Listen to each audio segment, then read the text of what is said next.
Chapter 679. Send them to the bridal chamber. The wedding nanny's voice brought Ning Jing back to her senses. She had long prepared for the bridal chamber. She drugged Tang Li unscrupulously, but it didn't mean that she was a loose woman. She had already given Tang Li such a big advantage. She would never give him any more. Suddenly, Tang Li took her hand. His hand was warm, thick and rough, giving Ning Jing a wonderful feeling. They had made love last night, but this was the first time they held hands. Ning Jing subconsciously wanted to withdraw her hand, but Tang Li held it more tightly. Ning Jing couldn't see Tang Li's face because of the red veil. She thought that Tang Li must be looking at her at this time. Oh, look at young Master Tang. You can't hold hands. The matchmaker suddenly slapped Tang Li's hand away. Ning Jing withdrew her hand in time. There was a feeling of emptiness in her heart, but she ignored it directly. It's time to call him master. Mrs. Tang reminded her with a smile. She was very happy. Once her son got married, she would be the old man's woman, and Tang Zijin would be the old master. Yes, yes. Isn't this servant speaking too fast? Master, don't worry. When you get to the bridal chamber, you can hold hands however you want. Before entering the bridal chamber, you can only carry or hold each other, but you can't hold hands. The matchmaker reminded them with a smile. She took the red silk and stuffed it into Tang Li's hand.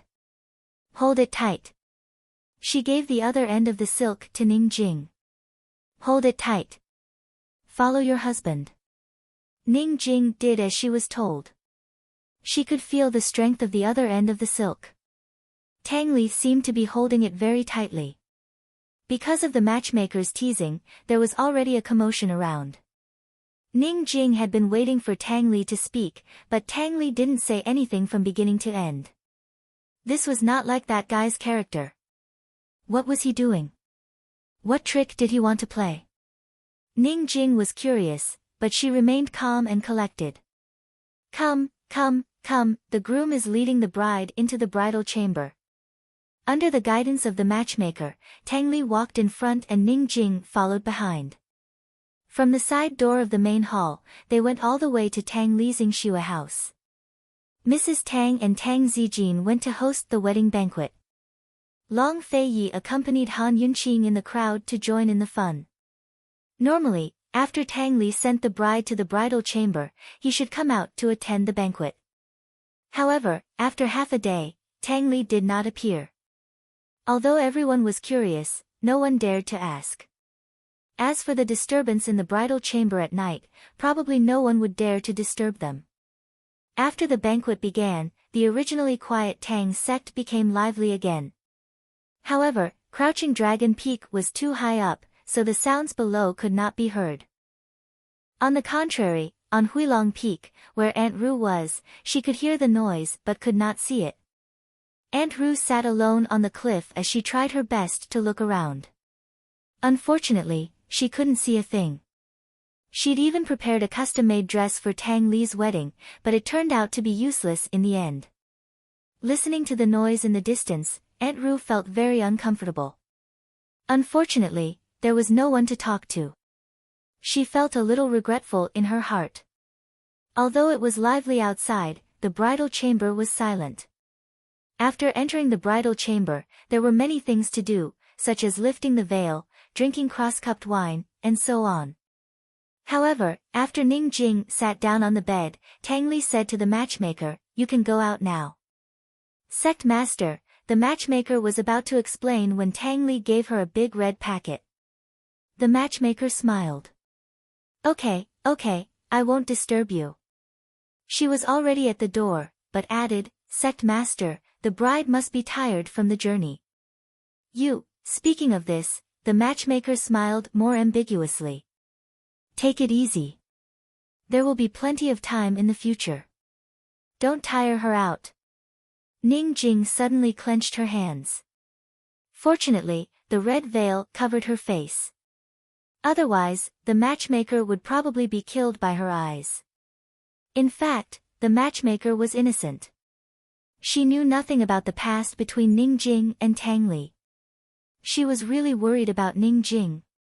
Generally, after the bridegroom sent the bride to the bridal chamber, he would go out to drink and would be busy until very late.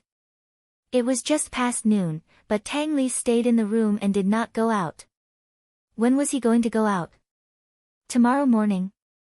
It would be strange if the bride was not tired after such a long time in the afternoon and evening. The bride was a young and tender flower, while Tang Li was in the prime of his life. Moreover, he was a martial arts practitioner, so how could the bride withstand his torment? Tang Li did not say anything.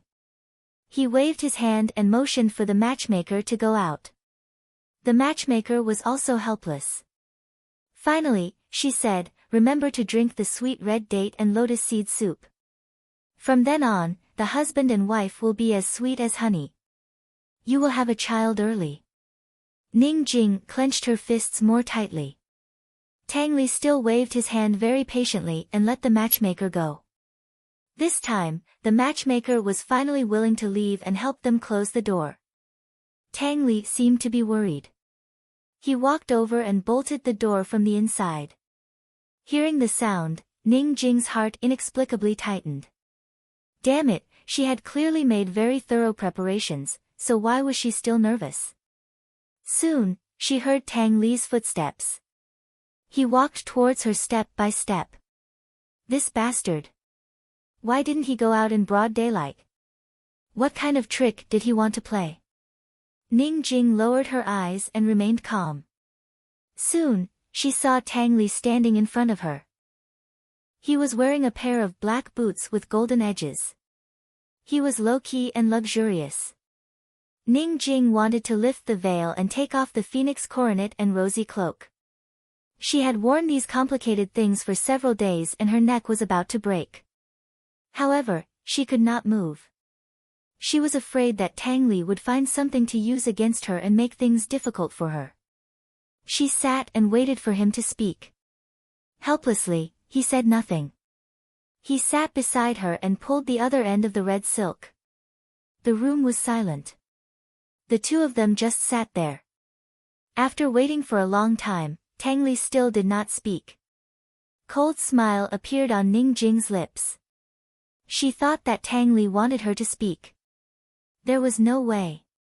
If he wanted to wait like this, she would be very happy to accompany him. Suddenly, Tang Li gently tugged on the red silk. Ning Jing, who was holding the other end of the red silk, immediately noticed the movement. The contempt at the corner of her mouth deepened, but she did not show it. Unexpectedly, Tang Li increased his strength bit by bit.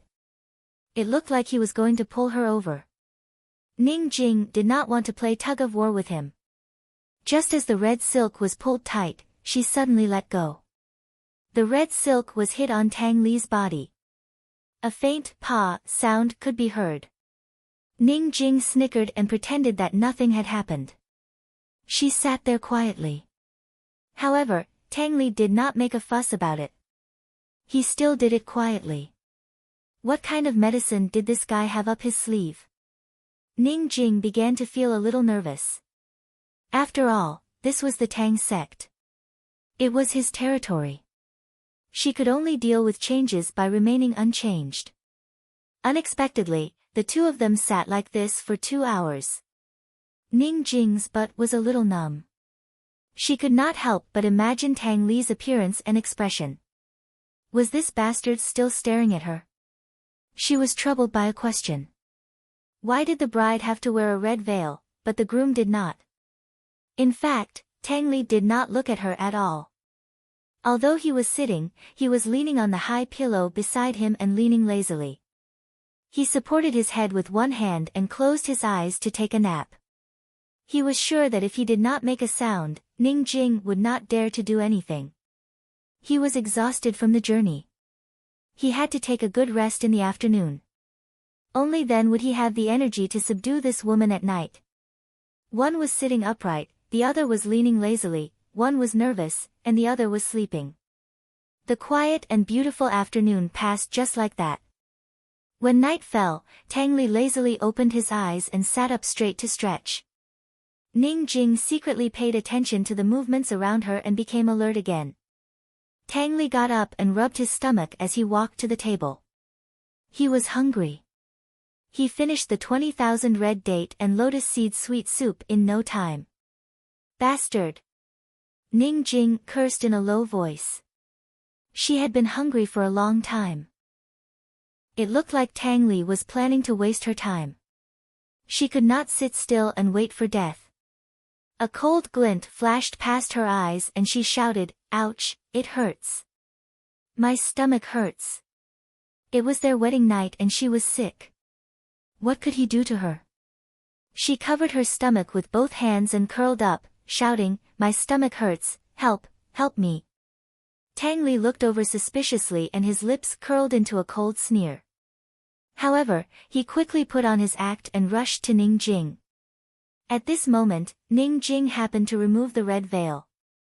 "My stomach hurts, She shouted halfway and suddenly became quiet. God, what did she just see? She saw that the room was filled with red roses. It was simply a sea of flowers. On the empty space in front of the couch, candles were lit into a large heart shape. Inside, her favorite white daisies were placed in the shape of the word, Jing. Ning Jing was stunned and forgot to put on her act. Cold and quiet, she had rushed all the way from one commerce hall to get married. But why was there such care and surprise hidden in this wedding room? Tang Li, do you know that I've long given up and treated it as a wedding in this lifetime? Ning Jing looked at Tang Li in disbelief. Under the candlelight, Tang Li's eyes reflected the shadows of the flowers in the room and also her shadow. His eyes were affectionate and gentle like water. Seeing the shock and emotion in Ning Jing's eyes, Tang Li was very satisfied, but he pretended not to notice anything and asked anxiously, "What's wrong with your stomach? Why does it hurt?" Ning Jing then regained her senses and hurriedly continued to put on her act, "It hurts a lot. I can't take it anymore. Let me lie down, alright?" Tang Li did not say anything and hurriedly helped Ning Jing take off her phoenix coronet and helped her lie down on the couch to tuck her in. "Have you caught a cold? Or did you eat something bad?" As Tang Li asked, he hurriedly went to get some hot water. "Drink some water first." "I'll get a doctor." Ning Jing had not drunk a drop of water the whole day and was waiting for the water to drink.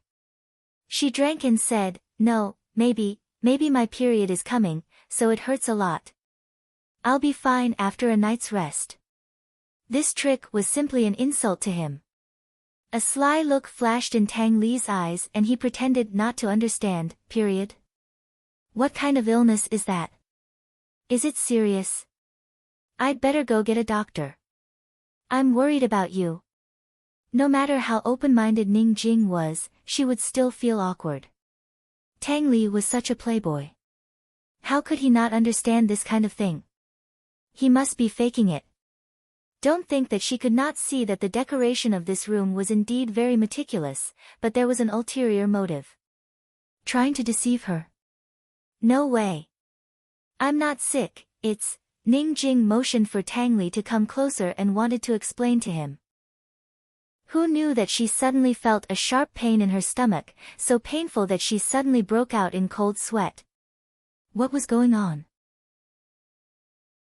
Chapter 680. What was going on with Ning Jing? Her stomachache was not completely faked. She had just secretly taken a poison that she had hidden in her mouth. This poison was called Haunted Night. Once taken, she would have a stomachache at night. However, it was only a slight pain and was not fatal. After 3 nights of pain, the poison would dissipate. After the poison dissipated, the person would be very weak and would need to rest in bed for a month. She had long expected that Tang Li would find a doctor for her, so she had made sufficient preparations. Even if the doctor really came, he would not be able to find the specific cause of the illness after taking her pulse. Anyway, she planned to recuperate in bed for this month and be served by others. With Auntie Shuang watching over her and her family coming to visit, Tang Li could not do anything to her. The person who sold her the poison clearly said that after taking the poison, she would only feel a slight pain.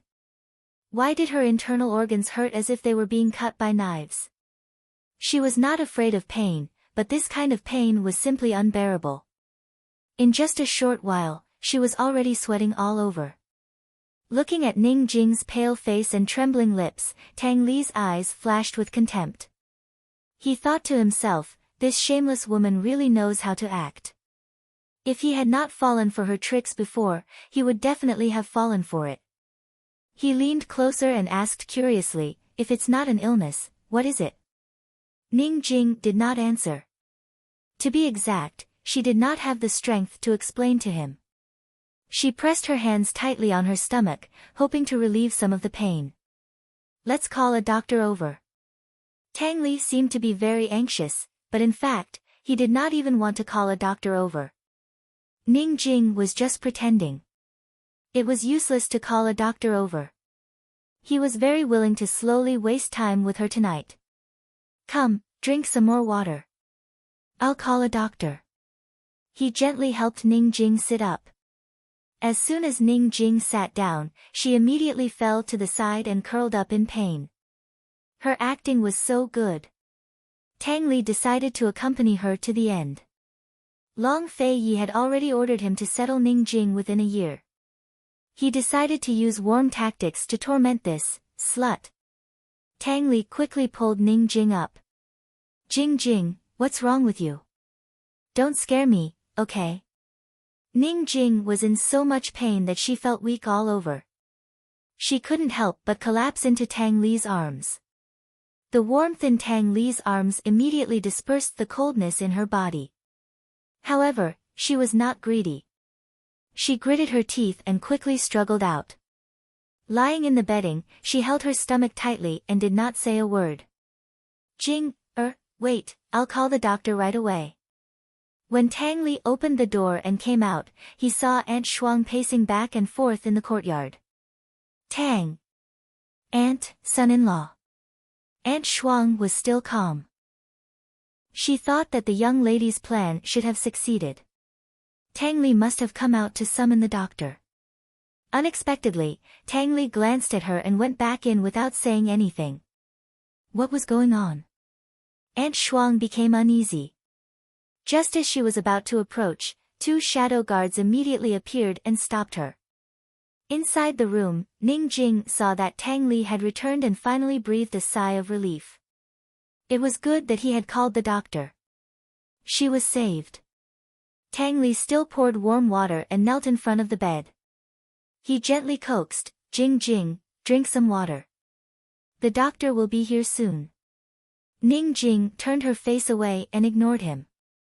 Tang Li was very patient. He climbed onto the bed and knelt in front of Ning Jing. Jing, don't be like this. If you do this, my heart will ache. I know we didn't have a good relationship before, but since I, Tang Li, married you, I will definitely cherish you. Jing, give me a chance, okay? Ning Jing was cold to begin with. When she heard this, she got goosebumps all over her body. She turned her head and looked elsewhere. Tang Li caught up with her and held the cup in front of her with both hands. Jing, take it that I'm begging you. Drink some water, okay? Her stomach hurt more and more. Her internal organs seemed to be stirred together. Ning Jing was in so much pain that she was about to cry. She buried her head in the blankets and her frail body couldn't help but tremble. Tang Li was having a lot of fun. His lips curled into a devilish smile. He moved closer ambiguously and forcefully pulled Ning Jing's hand to slap his face. Jing, hit me. As long as you're willing to see a doctor, you can hit me however you want. After he said that, he really pulled her hand and slapped his face repeatedly. Ning Jing really wanted to cry. When did she say that she didn't want to see a doctor? Every time Tang Li pulled her hand and slapped his face, her stomach would hurt for a while. She wanted to break free, but unfortunately, she didn't have any strength. Jing, are you happier now? As long as you're happy, I'll do anything you want. I really want to spend the rest of my life with you. That night, although.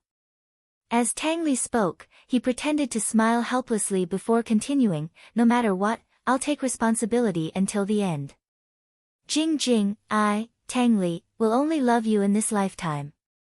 We'll live on Crouching Dragon Peak in the future and forget about all the complicated worldly affairs. We'll plant daisies all over Crouching Dragon Peak, okay? When autumn comes, the mountains and plains will be filled with your favorite flowers. I won't do anything. I'll sit with you in the sea of flowers every day and watch the sunrise and sunset. Okay? Ning Jing didn't react at all. Tang Li asked again, Jing Jing, give me a chance. Fall in love with me, okay? Finally, Ning Jing slowly raised her head. Her face was covered in tears. Tang Li was shocked. He didn't expect that this woman, who seemed difficult to deal with, could be settled with just a few flowery words. He had to admit that he was quite disappointed. Unexpectedly, Ning Jing suddenly burst into tears. Boo-hoo. Tang Li, why isn't the doctor here yet? She was in so much pain that she was about to die. The corners of Tang Li's mouth twitched a few times. Just as he was about to speak, Ning Jing suddenly cried out again and spat out a mouthful of black blood. Then, she fainted. Tang Li was shocked. Only then did he realize that Ning Jing wasn't faking it. She was really in pain. This black blood was probably poisoned. Hey! Ning Jing, what's wrong? Don't scare me. Hey, wake up. Damn it. Tang Li shook Ning Jing a few times, but Ning Jing didn't react at all. He touched her hand and realized that her hand was unusually cold. He tested her breathing and was shocked to find that her breath was very weak. It could even be said that her breath was drifting. Ning Jing, we haven't settled our debts yet. If I dare to die, I won't let you off. Tang Li warned angrily. He didn't realize that he was panicking. Suddenly, Ning Jing retched a few times. Blood flowed out of the corner of her mouth. It was black blood again. Tang Li was completely shocked. Without saying anything, he immediately got off the bed and ran out. He even forgot to put on his shoes. When Auntie Shuang saw him coming out, she wanted to go up to him. However, Tang Li knocked her aside and used his qinggong to fly away. He went straight to the main hall of Crouching Dragon Peak. Sister-in-law. Sister-in-law, where are you? Sister-in-law, come out. Sister-in-law, help. Sister-in-law. Tang Li shouted as he rushed into the main hall. There was only one banquet table in the main hall. Tang Zijin and Madame Tang sat at the head of the table, followed by Long Fei Yi and Han Yunqing. Seeing Tang Li come in barefooted and disheveled, everyone was dumbfounded. What was going on? Tang Li, what's wrong with you? Tang Zijin asked sternly. Madame Tang quickly got up. Ah Li, what's wrong? Did that brat Ning Jing bully you? Tang Li ignored her and rushed to Han Yunqing. Sister-in-law, Ning Jing has been poisoned. Hurry and save her. Hurry. When he said this, everyone was shocked. How did she get poisoned? What happened? Who poisoned her? Tang Li, what about you? Are you okay? Everyone started asking questions at once. Han Yunqing didn't waste any time and asked directly, do you know what poison she got? What are the symptoms? How long has it been? How is she now? When Han Yunqing opened her mouth, everyone shut up. I don't know. She said her stomach hurt and then she vomited black blood. I gave her some water. She hasn't eaten anything all day, Tang Li said anxiously. Her whole body is cold and her breathing is very weak. Sister-in-law, hurry and save her. I beg you. Everyone listened carefully. When they heard Tang Li's last words, they all looked at each other. Madame Tang wondered if Tang Li was too pretentious. Why was he still pretending here? She knew her son best. Other than Long Fei Yi, when had this boy ever said the word beg so easily? Let's go and take a look. Hurry. Han Yunqing made a prompt decision. Long Fei Yi stopped her and was about to remind her when Han Yunqing said, "Don't worry, I won't go in." Although Ning Jing only brought a servant, Auntie Shuang, with her, they still had to be careful to avoid exposing their identities. She told Tang Li, "Hurry up and find a doctor to check on her and tell me her pulse. Also, collect the blood she vomited and give it to me as soon as possible. I'll wait outside the courtyard." Tang Li immediately went to do it. Long Fei Yi personally rushed over with Han Yunqing. At this juncture, Ning Jing couldn't die, especially not in the Tang sect. Soon, Tang Li collected the black blood and gave it to Han Yunqing. He also told her about the doctor's diagnosis. His hands trembled slightly as he held the plate of black blood. Han Yunqing didn't even activate the detoxification system. She could tell at a glance that the poison in the blood was Ghost Night Out. She instantly understood what was going on. Taking this poison would cause slight abdominal pain for 3 consecutive nights. After that, the body would need to recuperate for a month. This must be Ning Jing's trick. She wanted to avoid the wedding night and also wanted to avoid her mother-in-law making things difficult for her. This was a good idea. Unfortunately, she wasn't very lucky. Fragrances and pollen were the most taboo things for those who had taken the Night of Ghosts poison. Once they encountered these two things and exceeded a certain amount, the poison would multiply, leading to true poisoning. It would cause severe abdominal cramps and even affect normal breathing. Tang Li's room was full of flowers, and they were all fresh. It would be strange if she wasn't poisoned. Fortunately, Tang Li was by her side and discovered it in time. Otherwise, this girl might really die on her wedding day. Han Yunqing quickly made the antidote and gave it to Tang Li. Tang Li took it and ran back. Han Yunqing was in disbelief. She muttered to herself, "Why are you in such a hurry? What happened?" Long Fei Yi asked. Han Yunqing told him the truth. Long Fei Yi didn't ask anything else. He only asked, "His room is full of flowers?" "Yes, roses and Ning Jing's favorite daisies." "Ha, I wanted to give Ning Jing a surprise. I didn't expect that I would almost kill her." Han Yunqing laughed. "Is this what you mean by suppressing first and then showing off later?" Long Fei Yi asked again. It was rare for him to be interested in this kind of thing. It's to coax a girl. Let her be disappointed first, then give her a surprise. No matter how hard-hearted she is, she will be more or less touched. Han Yunqing laughed. Long Fei Yi nodded thoughtfully. "What about you?" Chapter 681. It turned out that suppressing her feelings first was a way to make a girl happy and touched. This was the first time Long Fei Yi had heard of such a thing, and it was also the first time he cared about such a thing. Was this trick effective on Han Yunqing? Han Yunqing didn't expect Long Fei Yi to suddenly ask such a question. She looked at him, and her mind was a little blank. She didn't know how to answer for a moment. Long Fei slowly drew closer and stared at her. He seemed interested and patient, but also impatient and persistent in his desire for an answer. A familiar aura slowly approached. Han Yunqing subconsciously leaned back, wanting to put some distance between them. She didn't reject this man's approach, but his aura was too strong. If he was too close, she would have difficulty breathing, her heart would race, and she would be inexplicably nervous. Long Fei Yi didn't rush her.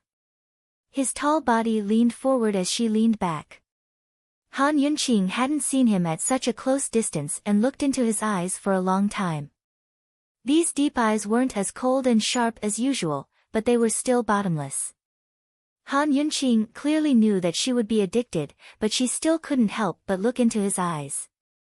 "Long Fei Yi, looking at your eyes at such a close distance, can I see into your heart?" "Long Fei Yi, how many secrets are hidden in your heart?" Time stood still, and everything seemed to be silent. The two of them stared at each other. He was in her eyes, and she was in his eyes. Suddenly, Han Yunqing lost her balance and instantly fell back. Long Fei Yi grabbed her waist. However, he didn't pick her up. Instead, he leaned in front of her and finally said, "What about you? What do you like?" Han Yunqing had just been frightened and had already recovered from her intoxication. "What do you mean, like what?" She played dumb. "What flowers do you like?" Long Fei Yi asked seriously. "Are you going to give me one?" Han Yunqing smiled. Had Long Fei Yi ever given her flowers? What about the plum blossoms in the Jiangnan plum blossom sea? If he could count the flowers, then this guy was truly unprecedented in the past and would never be surpassed in the future. At most, other people would give him 999 roses. The plum trees in his sea of plum blossoms in Jiangnan were more than 999. If one were to count the number of flowers, it was impossible to count how many there were. Long Fei Yi actually didn't need anyone to teach him how to gift things, because no one could teach him how to be so generous. Seeing Han Yunqing smile, Long Fei Yi seemed a little unhappy. He immediately ended the topic of flowers, but did not end the previous topic. He asked again, "What do you like?"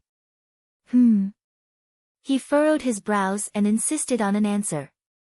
"I like it." Han Yunqing thought about it seriously. She thought for a long time while he waited patiently. Finally, she asked, "Long Fei Yi, will you give me whatever I like?" "Yes," he answered without thinking. "Then listen carefully." Han Yunqing smiled mysteriously. She was leaning back, and all her strength was on his arm. She actually hooked her finger, indicating for him to come closer. She was almost leaning back at a 90-degree angle. If Long Fei Yi got any closer, the two of them would definitely fall together. Long Fei Yi suddenly scooped her up and pushed her into his arms. He tilted his head and put his ear close to hers. "Say it." "I like it." Han Yunqing kept him in suspense again. She smiled faintly. "I like it, Long Fei Yi's patience seemed to have no limit in front of this woman. "I like Long Fei Yi. Can you give him to me?" Han Yunqing finally gave an answer. Although it wasn't her first time confessing, her ears were still a little hot. Long Fei Yi stared blankly. Han Yunqing gently pinched his good-looking chin and smiled. "You have to keep your word. You can't go back on it." Long Fei Yi allowed her to play with his chin as he asked indifferently, "Wasn't this prince yours long ago? When did you lose this prince, and now you want to go back?" She had once said that she wanted all of him. Looking at Long Fei Yi's gentle gaze, Han Yunqing felt a little unreal. She had never thought that this man could say such nice and gentle words of love. She was just joking. Seeing that he was still so serious, she suddenly stopped laughing. She didn't know if it was an illusion, but she actually saw a trace of sadness in his gentle eyes. Sadness? She had always thought that this man wouldn't have such emotions.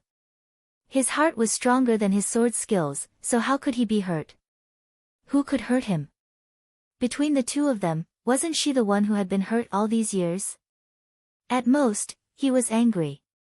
She rose from his embrace and stood up straight, looking at him seriously. She wanted to see the person in front of her clearly. She was really afraid that this was all a dream. "Long Fei Yi, can you say that one more time?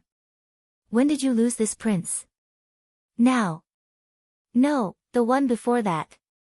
Say it one more time." She was delighted, bold, and greedy. "Idiot," Long Fei Yi laughed. Han Yunqing was a little angry. She allowed him to laugh, but Long Fei Yi gently embraced her and whispered by her ear, "Han Yunqing, this prince has long been yours." Her smile was as red as the clouds, blooming on her face. Her heart was filled with joy as her face and ears turned red. His voice was so gentle that it melted her heart. "Long Fei Yi, no need to coax me, no need to restrain me, no need to lift me up. As long as you show me your tenderness, Yunqi's heart of stone will melt." "Say it one more time," she stubbornly demanded. She was greedy. Han Yunqing, this prince has long been yours. Yours alone. His hot breath blew by her ear. Han Yunqing was immersed in happiness when he said domineeringly, Han Yunqing, you can only have this prince. As soon as he finished speaking, he nibbled on her earlobe and kissed his way down her jade neck. Han Yunqing trembled as a numbing sensation spread throughout her body. Long Fei Yi, you're naughty, she thought he'd become gentler, but he was still so domineering. She used all her strength to push him away, but he restrained her hands. He seemed to like her collarbone very much. His kisses lingered around that area, both domineering and greedy. No matter how she pushed, he didn't feel at ease. In the end, she had no choice but to let him bully her. He kissed her all the way down to the place where her clothes overlapped. He seemed to want to continue, but suddenly stopped. Han Yunqing was calm at first, but she couldn't take it anymore and wrapped her arms around his neck. Long Fei Yi, that's enough. That's enough. They were outside Tang Li's courtyard in broad daylight. If someone saw them, where would she put her face?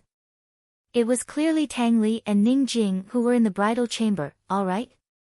Between the two of them, who was more conservative and who was from the modern era? Fortunately, Long Fei Yi was still rational. His lips landed on her collarbone and planted a fierce kiss there before he let her go. He even thought about the question from before and asked, besides this prince, what else do you like? I'm not telling you. Han Yunqing huffed as she glared at him. At this moment, Tang Li suddenly scurried out from the side. Sister-in-law, sister-in-law, Han Yunqing jumped in fright. Fortunately, this guy didn't see anything. Sister-in-law, Ning Jing is all ready. Tang Li suddenly stopped when he saw Han Yunqing. He looked at Han Yunqing and then at Long Fei Yi with a look of disbelief. What's wrong? Ning Jing hasn't recovered yet? Han Yunqing asked with concern. The poison has been neutralized, but she's still unconscious, Tang Li muttered as his gaze unconsciously drifted to Han Yunqing's collarbone. However, when Long Fei Yi glared at him, he immediately looked away and turned to leave. This guy came in such a hurry, but he's leaving just like that? Han Yunqing stopped him. How's her pulse? The doctor said it's normal. Tang Li finally remembered his purpose in coming here and asked, Sister-in-law, when will Ning Jing wake up? Han Yunqing grew serious when it came to professional matters. Once the ghost rampage night's toxicity increases, it'll cause serious damage to the body, especially to the respiratory tract. How can her pulse be normal? I had the doctor take her pulse 5 times. They were all normal, Tang Li said hastily. 5 times, Han Yunqing looked doubtfully at Tang Li. Is that necessary? Why are you in such a rush? I'm just suspecting that the pulse isn't right. Tang Li hastened to explain. Sister-in-law, that slut just married into our family. If anything happens to her, we won't be able to explain things to Cloud Realm Trade Consortium. She asked for it herself, Han Yunqing said coldly. She won't admit it either. She might even accuse me of poisoning her. Tang Li added. Han Yunqing thought it made sense. If her pulse is normal, then that means her body is strong enough to withstand the poison. She's so thin. How can her body be strong? Tang Li was doubtful. Being fat and thin isn't necessarily related to one's body, Han Yunqing said seriously. It's fine as long as she's fine. Aren't you going back yet? Long Fei Yi interrupted. He had no patience to listen to Tang Li and Han Yunqing discuss another woman's body. Tang Li was about to leave when he turned back. Sister-in-law, does that mean her pregnancy won't be affected by the poison? What do you mean? Han Yunqing asked. Her body is strong, but you can't. Are you that impatient? Although she didn't like Ning Jing, she couldn't let Tang Li bully a woman like this. After all, Ning Jing had just been poisoned and was still unconscious. Tang Li felt wronged. He couldn't help but glance at Han Yunqing's collarbone and said timidly, I mean in the future. In the future. Although Ning Jing was unscrupulous and shameless, he wasn't such a beast to take advantage of her. Actually, he was only thinking about having a child because he felt that it would be easier to trap Ning Jing in Crouching Dragon Mountain if they had a child. As for how to have a child, he really didn't think about it seriously. Of course it won't affect her in the future. She should recover after resting for a day or two, Han Yunqing said lightly. Thank you, sister-in-law. Tang Li pretended to carelessly rub at his collar before giving Han Yunqing a meaningful look. Finally, he left. Han Yunqing finally noticed something strange. She rubbed her neck and asked Long Fei Yi, What's wrong with me? Nothing much. Go rest, we'll be leaving tomorrow, Long Fei intoned. Han Yunqing didn't ask any questions. By now, Lady Tang and Tang Zijin had arrived. As soon as they saw Han Yunqing's neck, Tang Zijin averted his eyes, while Lady Tang gave Long Fei Yi a meaningful look without saying a word. She smiled and asked, Yunqi, is that little slut all right? It's nothing serious, Han Yunqing said mildly. Then that's good. Hurry and go back. Plenty of dishes have been served, all of Fei's favorites, Lady Tang chuckled. Fortunately, Han Yunqing didn't go back to the main hall, or else she wouldn't dare to come to the Tang clan again. When she returned to her room and sat down in front of the mirror, she immediately discovered that there was a... Chapter 682. Han Yunqing discovered that there was a conspicuous red mark on her collarbone. This was clearly Long Fei Ye's mark, a kiss mark. No wonder Tang Li was acting so strangely, no wonder Lady Tang's smile was so ambiguous, and Tang Zijin turned his head away immediately. Heavens, she'd listened to Lady Tang's words and returned to the main hall. All the elders of the Tang clan were there. If they saw this red mark, where would she hide in the ground? She'd almost stolen the limelight from Tang Li and Ning Jing and become their most memorable wedding day. Just the thought of it was terrifying. Lady Tang didn't even warn her before pushing her into the fire pit.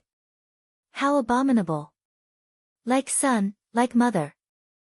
Han Yunqing couldn't figure it out. She remembered that Long Fei Yi hadn't used much strength, so how did he leave a mark?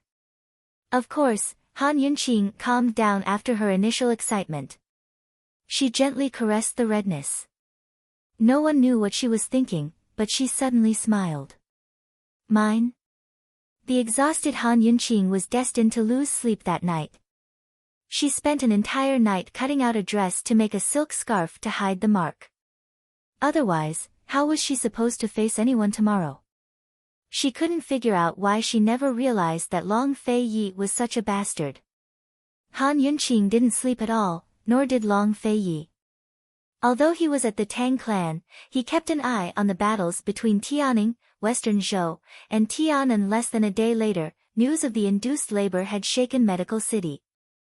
The Medical Academy head personally investigated the matter and ordered the arrest of head Elder Ling and Lady Lianxin. Academy head Gu wanted to keep the scandal within the Medical Academy and prevent it from spreading. Still, Gu didn't let go of such a good chance. It wasn't clear where Gu found his connections to spread the news, but it only took half a day for Cloud Realm Continent to become a hot topic of discussion. Even if Academy head Gu punished head Elder Ling and Lady Lianxin, he still had to give the world an explanation. Otherwise, the Medical Academy's reputation would be ruined. It had to be said that Gu Qishao's contributions this time were the greatest. Because of the haste, many of Emperor Tianhui's old retainers in Tianning country had raised their troops and rebelled. Some used the excuse of supporting the third and fourth imperial princes, but were actually trying to take advantage of the chaos to establish their own factions and take a share of Tianning's food. Most of them, however, chose to rely on Long Tianma. In any case, Ning Qing not only had to deal with the eastern and western battlefields, but also the various separatist factions within the country. Although they weren't strong, they were enough to scatter part of Ning Cheng's forces and disrupt his battle plans. On the Western Front, as Long Fei Yi predicted, Western Zhou's emperor accepted Chu Tiannin's surrender and blamed Empress Shui's death on Ning Cheng and Chu Qingge. The emperor even sent more troops to Chu Tianyin, who had the best understanding of the western regions and ample experience in battle. Tonight, he destroyed one of Ning Cheng's elite troops. On the eastern front, Long Tianma might have no experience in battle, but General Mu's estate wasn't easy to deal with. Despite their limited military strength, Great General Mu had arranged a good situation. Mu Qinggu was currently on his way to the front lines. With General Mu's arrangements and Mu Qingwu's personal command, Long Tianma's victory was guaranteed.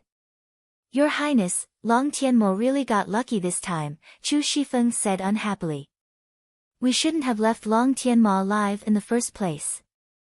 If they'd killed Long Tianma, the Tianan territories would be under His Highness Duke of Qin's control right now. His Highness Duke of Qin would be the one asking for profits instead of losses. After all, His Highness Duke of Qin still held the title of Tianing Qin Wang. It was perfectly justified for him to deal with Ning Cheng and Chu Qingge. Do you think the Mu family is so easy to deal with? Long Feiyi asked. We should have stopped Mu Luyue from marrying into the Mu estate, Chu Shifeng muttered to himself. Chu Shifeng muttered to himself as he brought up the matter. Moreover, Mu Qinggu joined the Eastern Palace back then because he wanted to investigate the disaster relief grain. Mu Qinggu, the Mu clan isn't under his control, Long Feiyi said. Mu Qinggu had pretended to rely on the Eastern Palace for the sake of his hot-bloodedness, for the sake of the country and its people. He wanted to uncover evidence of the imperial uncle's embezzlement of relief grain, but who knew that Great General Mu would actually side with Long Tianma for the sake of Mu Luyue? Whether it was Long Tianma or Mu Qinggu, Long Feiyi didn't think much of either of them. He only feared General Mu. The situation in the western regions was growing more and more chaotic. That old fox had managed to convince Long Tianma to wait until now to send out his troops. It was a skill of his own. Your Highness, but Mu, Chu Shifeng didn't understand, but Long Feiyi only said coldly, as long as General Mu is around, don't try to scheme against Tianan, Your Highness, are we really afraid of General Mu's estate? Chu Shifeng wasn't convinced. Leaving aside other forces, the Bailey army was strong enough to fight against General Mu's estate. How could Long Feiyi really be afraid? He lazily sat on the warm couch and casually said, in this world, besides the Chu army and the Mu army, who else knows the Northern Li's cavalry better?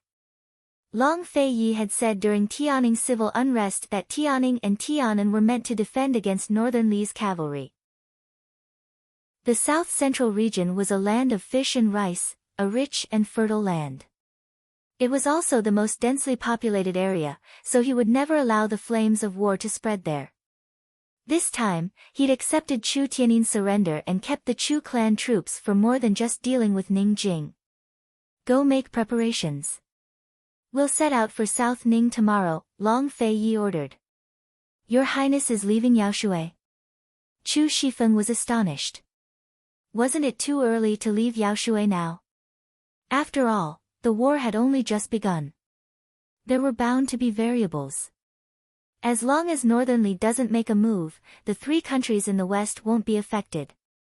Although Ningcheng was being attacked from two sides, he had enough troops and frightening amounts of wealth. He wouldn't lose much in a year and a half. Long Feiyi figured that the situation in the west would continue for another 2 to 3 years. His main concern was still Northern Li. He had to return to South Ning and the Bailey army to figure out the situation there. Moreover, Bailey Yuanlong had sent him a few letters saying that the noble families in the south-central regions were making a big fuss. It was time for him to go back and suppress their arrogance. The central regions of Cloud Realm continent were home to the noble families, the eastern regions were home to the merchants, and the western regions were home to the Jianghu. The so-called noble families were noble clans that passed down generations of official titles. There were plenty of such families in the south-central regions, but they were far away from the emperor. Their influence grew stronger and stronger until the commander-in-chief's estate rose to prominence. More than a year had passed, but the commander-in-chief's estate hadn't given them any benefits. How could they let the matter rest? If they stirred up chaos in western Zhou, Tianing, and Tianan, the commander-in-chief's estate couldn't afford any internal strife. Besides these two matters, Long Feiyi still had to go back and check the accounts of his various businesses. He also had to ask Gu about the situation with the perplexing butterfly illusion. In any case, Long Feiyi was extremely busy. But that wasn't what he was most concerned about. Instead, he wanted to go to Celestial Mountain. There were many unknowns on this trip, so he had to take care of all the matters at hand to prevent any unexpected events. After all, he was going to face a lot of trouble on this trip. He didn't want to run into any more trouble. Long Feiyi had made plenty of preparations. Even the change of ownership of the Tang clan and Tang Li's ascension to the throne were all part of his plans. Aunt Ru hadn't colluded with Duan Muyao, but he'd still prepared a trap for her to jump into. He'd put in a lot of thought and effort, but how many people understood him? Even his closest retainer, Chu Shifeng, couldn't make sense of it. After Chu Shifeng left, Long Feiyi went to his usual spot, Han Yunqing's roof. He sat there and stared at Tang Li's brightly lit courtyard. For the first time, he had high hopes for his little brother, Tang Li. He hoped that Tang Li could take control of the Tang clan and Ning Jing within this year. Late at night, Han Yunqing was sewing a silk scarf in her room while Long Feiyi quietly stared at the swing in the courtyard. Years ago, his imperial mother had ended her life on this very swing. By the third watch of the night, Tang Li's courtyard was still brightly lit. Ning Jing had finally woken up, but Tang Li had already fallen asleep. There was no one else in the room. He was leaning against the bed with his arms crossed and his head bowed as he dozed off. Ning Jing's body really was in good shape. She didn't look tired at all, but was in high spirits. Her eyes darted around in their sockets as she prepared to sneak out of bed. Tang Li suddenly collapsed, scaring her into shutting her eyes and pretending to be asleep.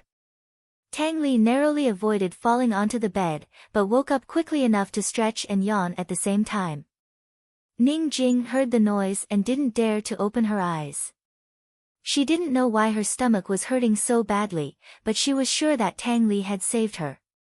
Tang Li sized up Ning Jing's face and suddenly moved closer to her face. A gust of wind blew and Ning Jing's heart almost stopped beating. She could clearly feel Tang Li's breath on her face. This guy was very close to her. What was he trying to do? Ning Jing was perturbed and nervous, but then she heard Tang Li scolding her through gritted teeth, "Bitch. Too much." However, Ning Jing endured it. She very rationally believed that knocking herself out was the wisest choice. At least, Tang Li would only use his mouth and not his hands. But unexpectedly, Tang Li suddenly reached over and pressed her forehead. Ning Jing was furious. Was this guy still a man? Was he trying to sneak up on her while she was in danger? She wanted to push him away, but he gently stroked her forehead and muttered to himself, "You don't have a fever at this time. You shouldn't have a fever, right?" So, he stayed by her side the whole night because he was afraid that she would have a high fever. He quickly let go of her hand and brought her some warm water as he muttered to himself, "Moisten your lips. It'll be troublesome if you get dehydrated." He dipped his finger in the water and gently stroked her lips. The water flowed down from the corner of her mouth and into her neck. He quickly took a handkerchief and wiped it for her. "Hey, I'm not bullying you. I'm just wiping it for you." He really didn't do anything out of line. After wiping it clean, he carefully tucked her in. "You haven't eaten for a day and a night. Why don't you wake up from hunger?" he muttered to himself. Ning Jing almost laughed out loud, but fortunately, she managed to hold it in. For the first time, she felt that this guy's babbling didn't annoy her that much. Soon, Tang Li sat back down and leaned against the side to continue his nap. Ning Jing waited for a long time. When she was sure that he had really fallen asleep, she carefully opened her eyes. She lay there, looking at the flowers and looking at him. She didn't know how long she had been looking at them, and she didn't know how she fell asleep in the end. The next day, when she woke up, Tang Li was already gone.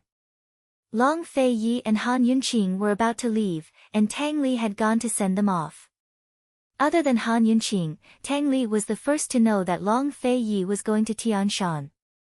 It was already April, and he knew that Long Fei Yi wouldn't stay in Ningnan for too long. Chapter 683. Tang Li came to send off Han Yunqing and the others. Unfortunately, Han Yunqing was already sitting in the carriage. She had already warned Long Fei Yi with her gaze that she didn't want to see anyone for the time being. In fact, Tang Li wanted to secretly ask Han Yunqing for some medicine and poison. Unfortunately, he didn't dare to ask Han Yunqing to get off the carriage in front of Long Fei Yi. As soon as Long Fei Yi and Han Yunqing left, Tang Li rushed back to the mountain. On the first day of the wedding, the bride had to serve tea to her parents-in-law. He had already discussed it with his mother. His mother would play the bad cop and make things difficult for Ning Jing, while he would play the good cop and protect Ning Jing. After a year, even if Ning Jing wasn't subdued by him, she still couldn't leave his protection. When the tea was served later, his mother would start making things difficult for him. He had to hurry and make preparations. Although Han Yunqing and Long Fei Yi had left the Tang sect, she still paid attention to Tang Li and Ning Jing's situation. She didn't want to gossip, but she needed a definite answer about the dowry. Sure enough, at noon, Long Fei Yi's spy in the Tang sect sent news that Ning Jing's dowry was indeed an arms trade. Han Yunqing looked at the secret letter and didn't know whether to laugh or cry. The secret letter described in detail how Ning Jing greeted the two elders of the Tang sect this morning. In the morning, before Madame Tang could make things difficult for Ning Jing took out the dowry and showed Madame Tang who was in charge. The dowry was the president's token of Cloud Realm's arms trade. Ning Jing said that she could support herself, but the Tang sect might not be able to support her. Then, the two women started to argue. Tang Li didn't have a chance to protect Ning Jing at all because Madame Tang lost. What's wrong? Long Fei Yi asked calmly. Tang Li may not be able to handle Ning Jing. Han Yunqing handed the secret letter over. Long Fei Yi glanced at him and actually smiled. Good loss. What do you mean? Han Yunqing really didn't understand. You lost on purpose. If she loses, Tang Zijin will pay more attention to this matter, and Tang Li will be able to secure his position as the sect master. With Long Fei Yi's explanation, Han Yunqing understood. She couldn't help but sigh. How many times did Tang Li kowtow in front of Buddha in his previous life to have such a biological mother? If Mrs. Tang lost to Ning Jing, Tang Zijin would be anxious. He would give Tang Li more support, be it power, wealth, or even force, to deal with Ning Jing. In this way, Tang Li, the new sect leader, would live up to his name. Everything that Mrs. Tang did was for the sake of her son. Han Yunqing thought that with Mrs. Tang around, Tang Li wouldn't lose out. Long Fei Yi remained silent and didn't speak again. Tang Li was indeed lucky. Ever since he was young, no matter how big of a mistake Tang Li made or how big of a mess he made, his aunt would always clean up for him and cover for him. She would never let Tang Li fight for anything. She only wanted Tang Li to be safe and happy. What are you thinking about? Han Yunqing asked, puzzled. She didn't expect Long Fei Yi to be distracted. Nothing. Long Fei gently pulled her into his arms, his hand patting her shoulder intermittently. It was obvious that he was still thinking about other things. What are you thinking about that you don't want me to know? Or are you thinking about someone that you don't want me to know? Han Yunqing asked jokingly. Long Fei Yi actually replied, I'm thinking about someone. Who? Han Yunqing grew serious. She didn't think Long Fei Yi was the type to joke about something like this. Master Kenzo, Long Fei Yi intoned. Summer is the time when he loses his mind. Han Yunqing hesitated, then said, Long Fei Yi, how about we bring Dr. Gu to Celestial Mountain so Senior Kenzo can take a look? No. Long Fei Ye's tone made it clear that there was no room for discussion. Han Yunqing had never been to Celestial Mountain before, so she wasn't clear on the situation. She didn't try to persuade him, but figured it wouldn't be too late to discuss the matter after seeing Senior Kenzo. After leaving Reclining Dragon Range, the carriage headed south. Uncle Gao kept a low profile while Chu Shifeng and his guards followed them from the shadows. Neither the west nor the south knew of Long Fei Yi and Han Yunqing's whereabouts. It was April, but spring was still in the air in the north. Summer had already arrived in the south, and the green mountains and plains were covered in white. The rain fell like smoke in the wind. Ignoring the flames of war behind them, Long Fei Yi and Han Yunqing headed towards the picturesque south of Ning. Ning Qin probably couldn't keep an eye on Long Fei Ye's movements right now, but someone else was keeping an eye on Long Fei Yi and Han Yunqing.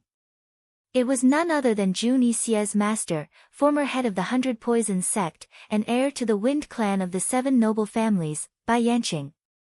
Currently, he and Jun Yixie were in the temporary imperial residence of the Northern Dynasty's emperors. The Northern Dynasty's emperors were touring the east and personally inspecting the 3 major horse farms.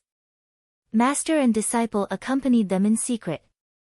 Although the 3 horse farms were under the jurisdiction of the Crown Prince and Second Imperial Prince on the surface, they were all under Jun Yixie's control after the last horse plague.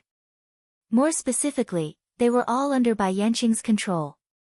Bai Yanqing had not only created the perfect medicine to control the horse plague, but also cultivated a special type of forage grass that could be mixed with medicine to make special fodder that shortened the normal growth time of war horses. In the past, it took 4 years to raise a horse into a war horse, 3 years to raise it, and half a year to train it. With this fodder, even a newborn would only need 2 years. Thus, the Northern Dynasty's emperors sent people to secretly negotiate with the Yunnan Trade Consortium about the sale of war horses. At the same time, they secretly purchased 2-year-old horses from herdsmen and used fodder to raise them for a few months before they could be used as war horses. Currently, Cloud Realm Trade Consortium hadn't made any progress. They did buy some from the herdsmen, but it wasn't enough. Even when the Northern Dynasty's emperors were out on patrol, they didn't forget to bring along a strategic map. A large leather map was spread out on the table. The Northern Dynasty's emperors were currently pointing out the location of Fenglin Prefecture as they discussed the battle with Bai Yanqing. After going around in circles, General Chu actually went back to Western Zhou. The Northern Dynasty's emperors sighed with emotion. What a pity, what a pity. If the 3 horse carriages hadn't been so badly damaged, his cavalry would have long crossed the 3-way battlefield and attacked Western Zhou and Tianing. He never expected that Tianing would fall into civil strife after it was split in 2 and the situation in the west would turn out like this. This time, Northern Li had truly missed a golden opportunity. Your Majesty, have you heard of a story from Tianing? Bai Yanqing stroked his beard with a faint smile. He was dressed in long gray robes and looked calm and composed, like an otherworldly expert who was mysterious beneath his facade. What story? The Northern Dynasty's emperors asked. Misfortune may be a blessing in disguise. After Bai Yanqing finished speaking, Jun Yixie explained to the Northern Dynasty's emperors in detail. Your Majesty, the chaos between the 3 countries will last for a long time. Your Majesty still has a chance. Once the war horses are ready, you can send your troops south and reap the benefits. With the number of war horses we have now, we might not even have a chance of victory in 2 years. Zhen won't fight a battle without confidence.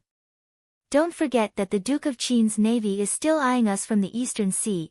Without a doubt, the Northern Dynasty's emperor's greatest enemy was Long Fei Yi. Your Majesty, is this because you don't trust the old man?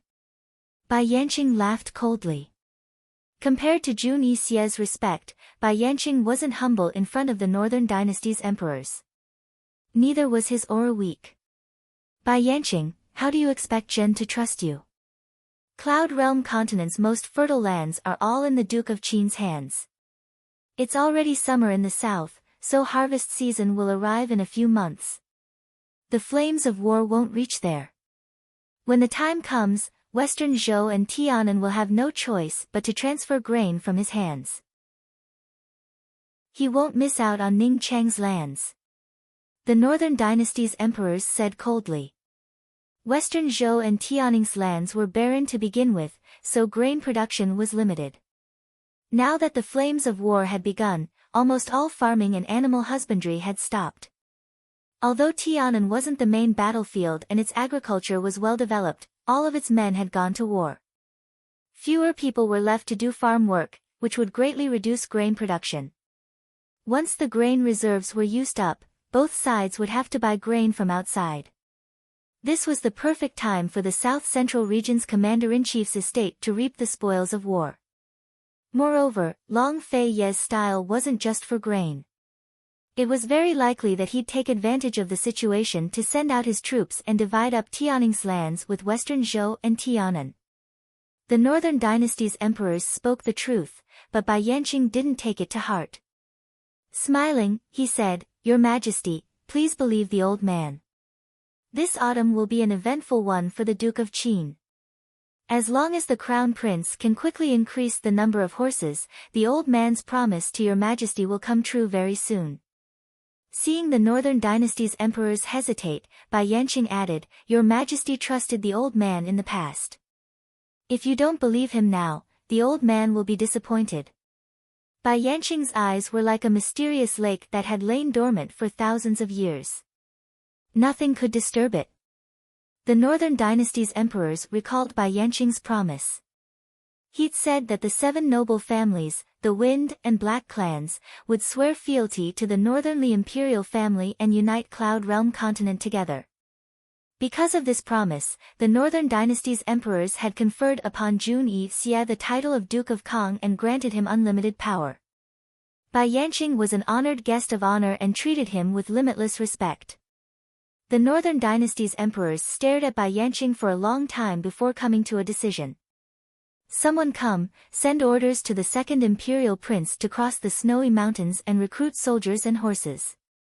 Zhen will give him 3 months. If he doesn't bring back the horses, then he doesn't need to come back."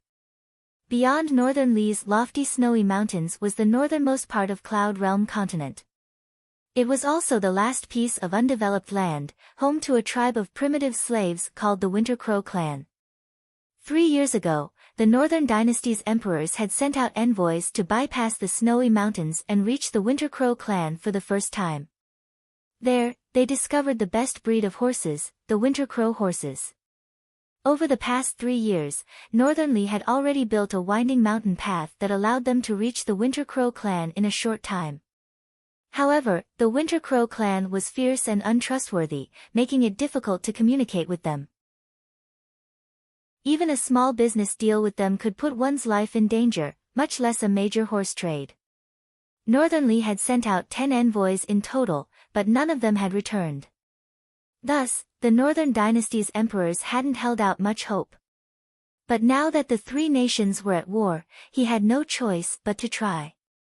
If Bai Yanqing was confident he could keep the Long Fei Yi in check, then he could catch them off guard when autumn came and the 3 nations ran out of food supplies. No matter what, he had to have enough war horses in reserve. A crafty look flashed past Bai Yanqing's eyes before he crossed his arms and said, "I wish His Second Highness good luck. Imperial Father, this son is willing to go as well to protect the second Imperial Prince." Jun Yi Xia volunteered himself. The Northern Dynasty's emperors looked at him hesitantly. To the readers, welcome to Jin Mo's public WeChat account, Jimomo 2015. There's a small drama, character chronicles, and the heavenly concubine's sweet words to read. Chapter 684. This trip to the Winter Crow clan would be fraught with danger. However, the Northern Dynasty's emperors weren't worried about Jun Yi Xia's safety, but who would take over the horse farms and snow mountains once Jun Yi Xia was gone? If Jun Yi Xia died in the Winter Crow clan, then who would get the farms and snow mountains?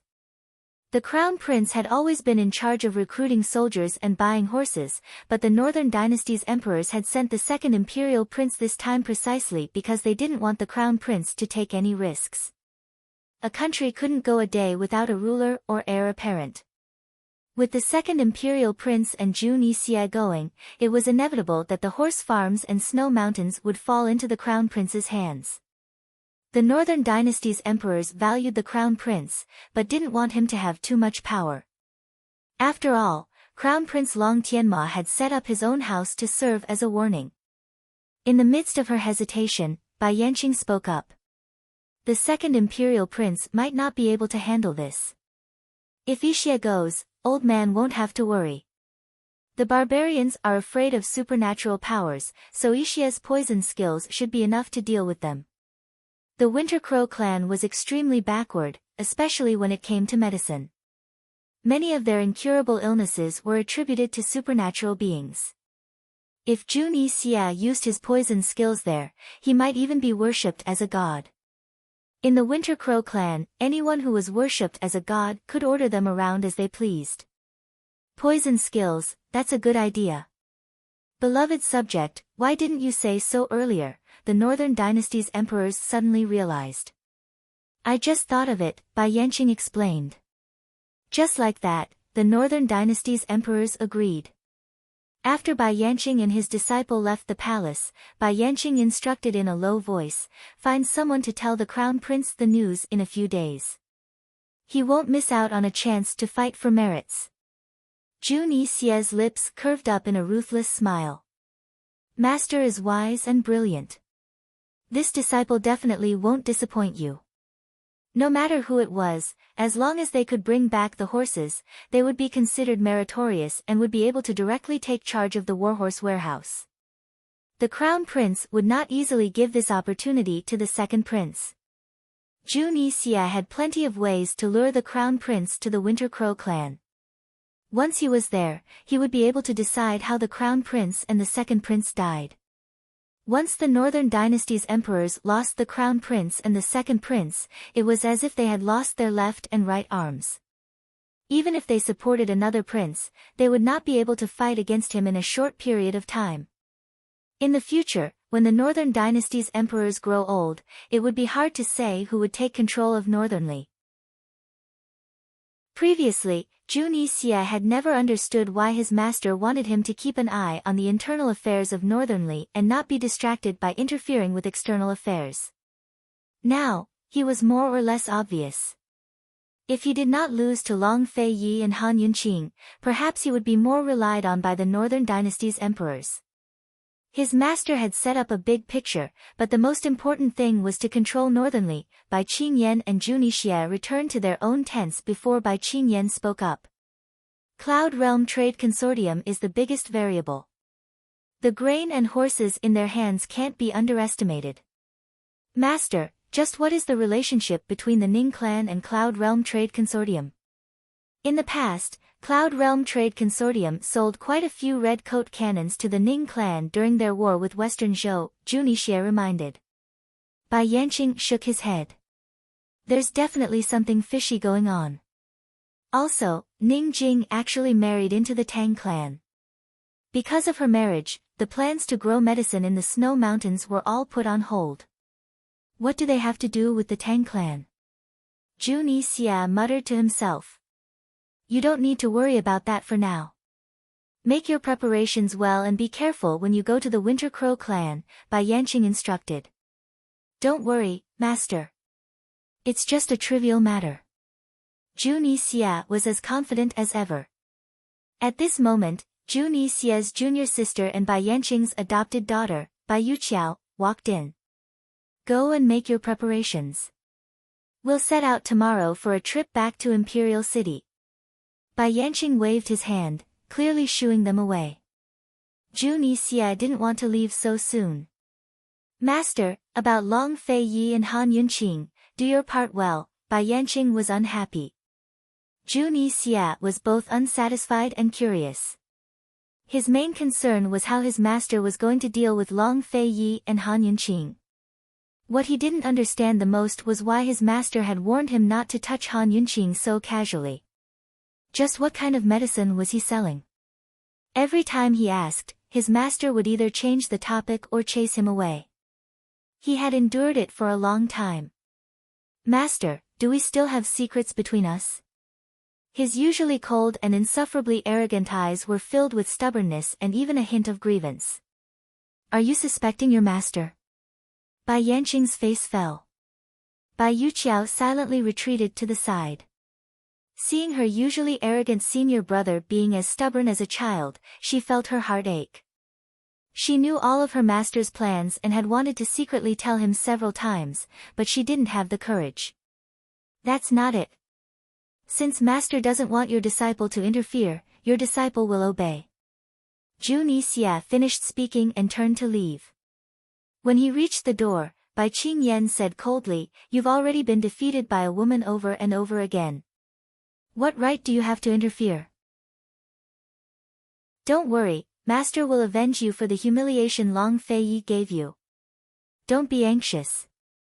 Hearing this, Zhu Nixia's dim eyes immediately lit up. He turned and respectfully bowed. "Thank you, master." Seeing this, Bai Yuqiao felt extremely helpless. She knew that her senior brother must have been too happy and didn't notice that master only mentioned Long Fei Yi and not Han Yunqing. What her senior brother wanted the most was to get revenge on Han Yunqing. After all, he lost every time because of Han Yunqing. "What are you still standing there for?" Bai Qingyan's stern voice broke Bai Yuqiao's train of thought. She quickly ran over and handed over a secret missive. "Master, the City of Daughters sent this over at top speed." The City of Daughters had long been under Bai Yanqing's control. Even Zhu Nixia didn't know about this. Bai Yanqing opened it and suddenly laughed. As expected, the old man guessed correctly. Bai Yuqiao was curious but didn't dare to ask. Only when Bai Yanqing threw the letter on the table did she catch a glimpse of the words inside. She was extremely shocked. The letter said that the Tianan country's Empress Dowager had offered an extremely high price for the #1 expert in the City of Daughters. The city lord, Madame Leng Yu, had personally taken action to kidnap a person.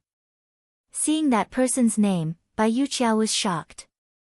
"Master, it seems like you guessed correctly."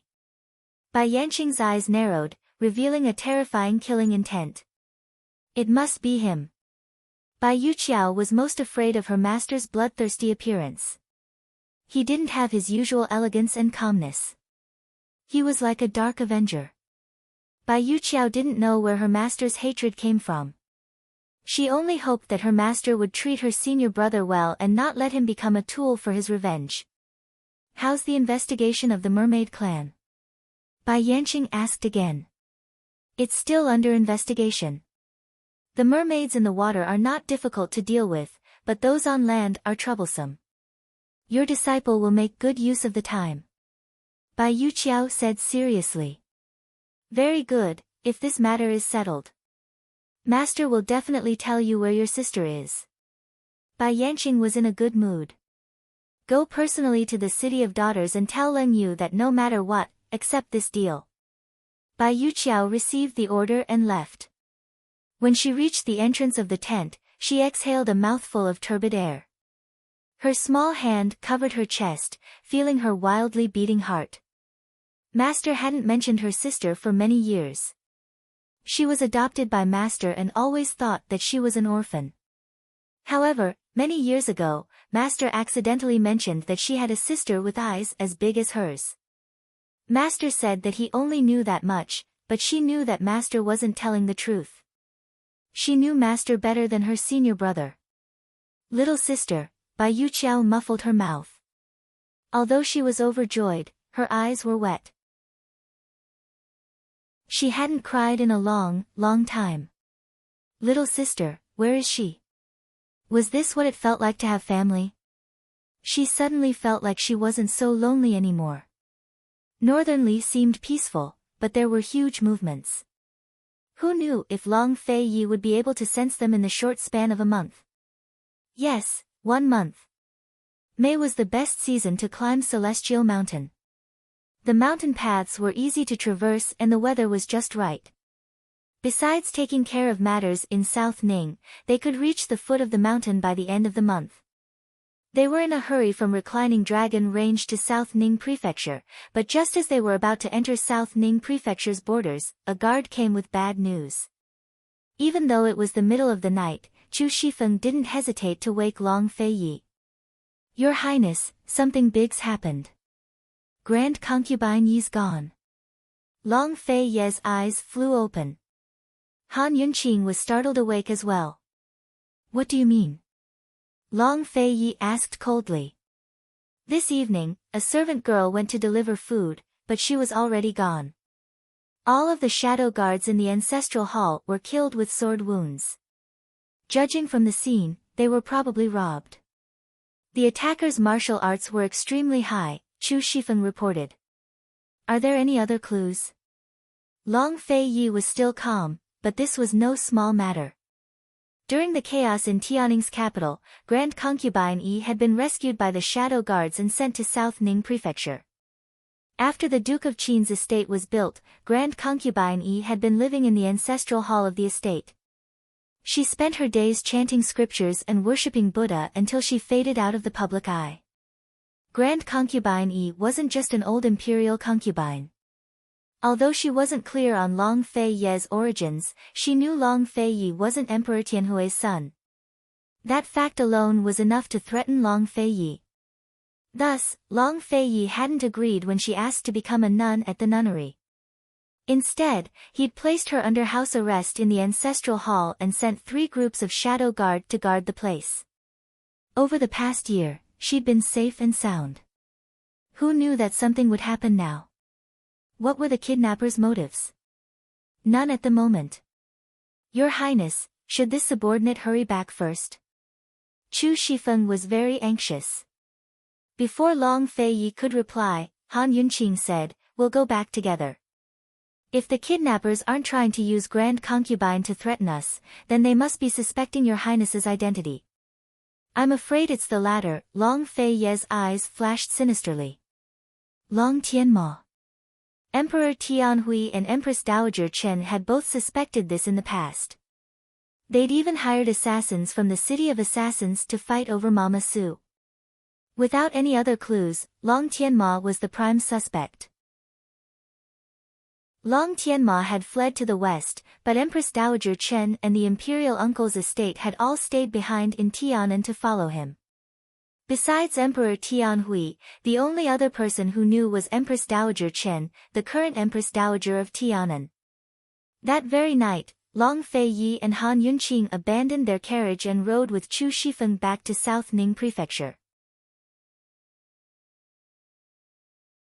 Chapter 685. Just who had kidnapped Grand Concubine Yi? What were their motives? Han Yunqing and Long Fei Yi rushed back to the scene at South Ning Prefecture's Duke of Qin's estate and sent men to Tianan City's Marquis Pingbei's estate to check on Murong Wanru's condition. No matter what the kidnappers' motives were, they had to take precautions.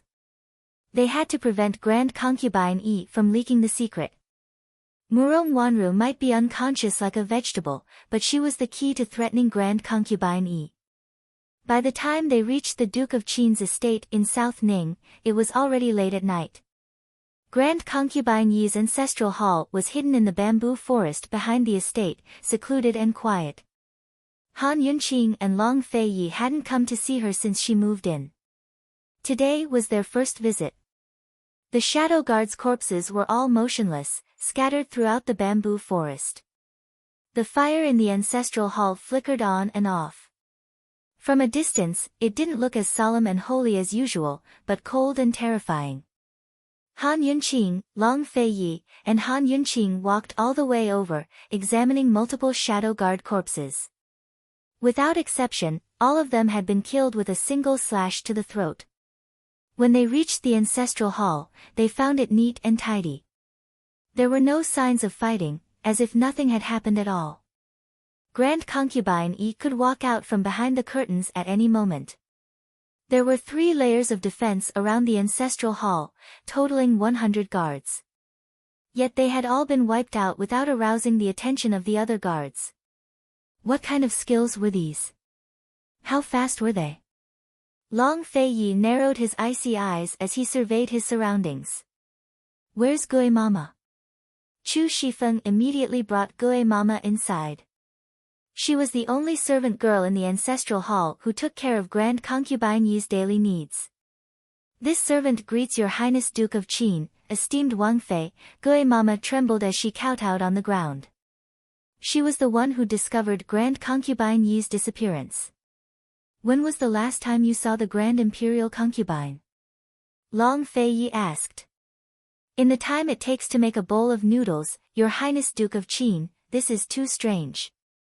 That day, this old servant had been accompanying Imperial Concubine Dowager the entire time. In the evening, she said that she wanted to eat vegetarian noodles and asked this old servant to make a bowl.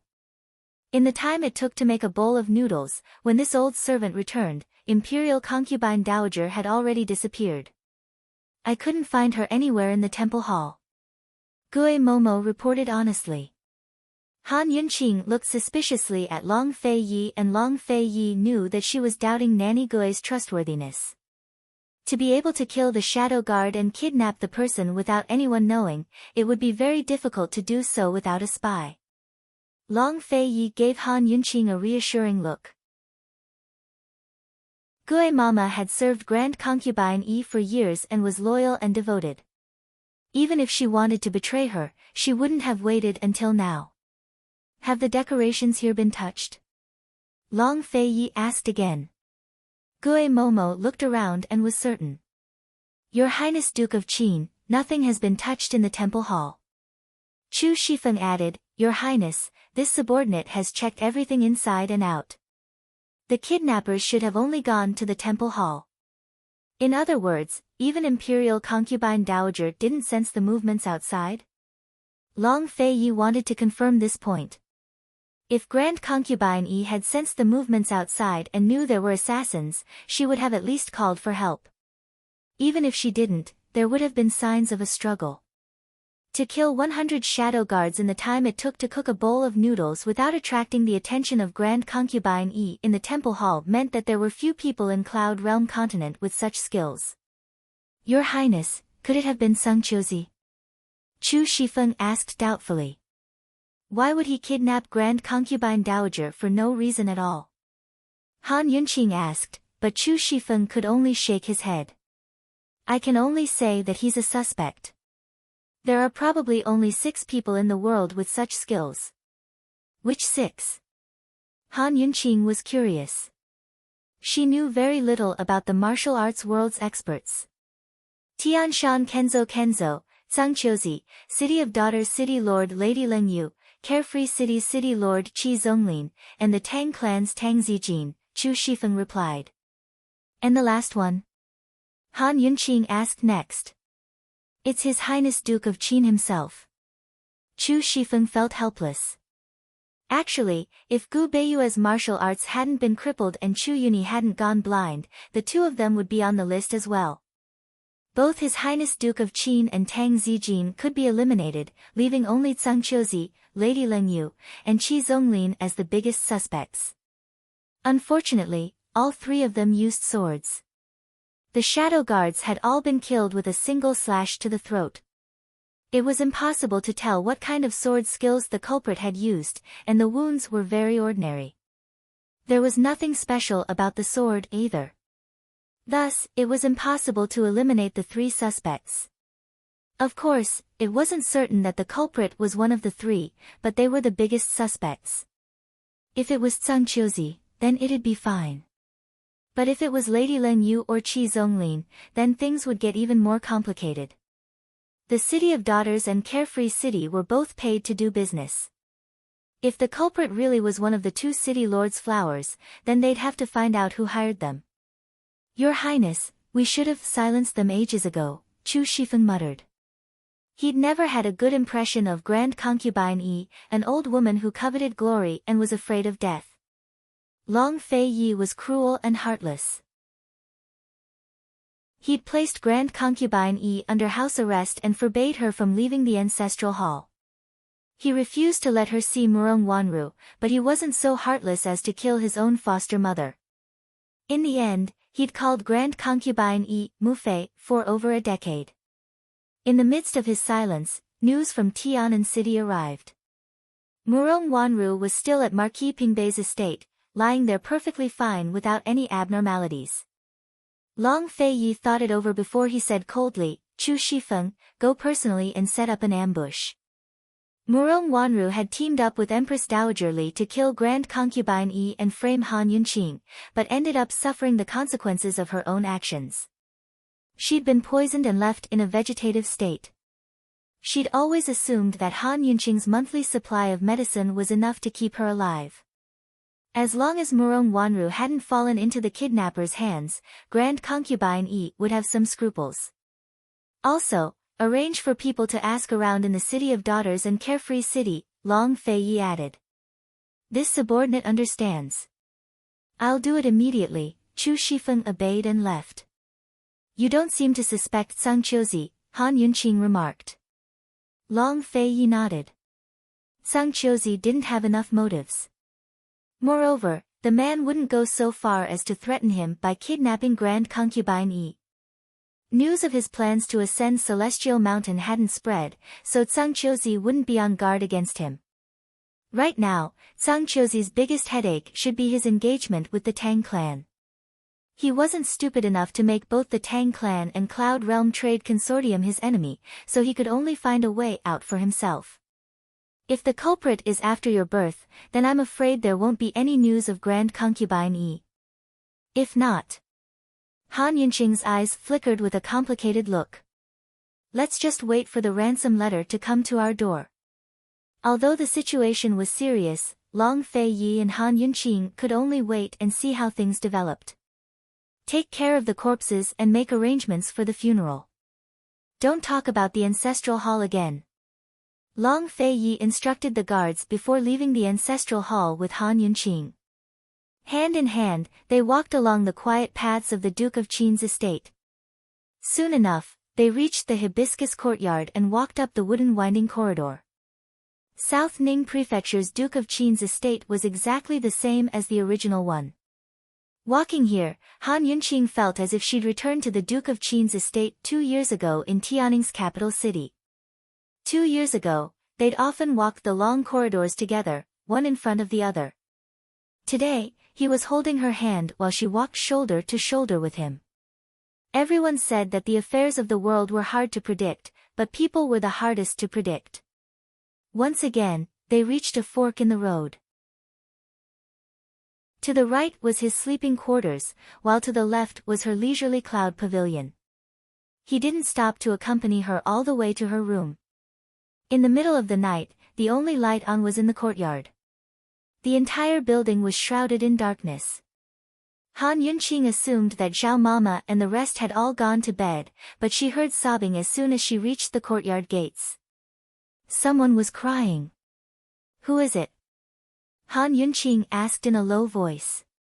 Long Feiyi didn't speak, but kicked the door open. Grand Concubine Yi's kidnapping proved that the Duke of Qin's estate wasn't completely safe. Who is it? Han Yunqing recognized the voice as Bailey Mingxiang's. Very soon, Bailey Mingxiang walked out from the corner of the room. As soon as she saw Long Feiyi and Han Yunqing, she gave a start. By the time she recovered her senses, Han Yunqing had already walked in front of her. Mingxiang, what's wrong? Who bullied you? Han Yunqing asked seriously. Although there wasn't enough light, she could still see that Bailey Mingxiang's eyes were swollen from crying. Heaven knows how long she'd been crying. Before Bailey Mingxiang could reply, Long Feiyi said to Han Yunqing in a cold voice, "Rest early. Tomorrow we'll make a trip to the South Central Region's Commander-in-Chief's estate." So speaking, he turned to leave. At the door, he called for a guard and ordered in a low voice, "Increase the defenses, especially around the hibiscus courtyard." Bailey Mingxiang hung her head, her hands clenched into fists. She told herself not to look anymore.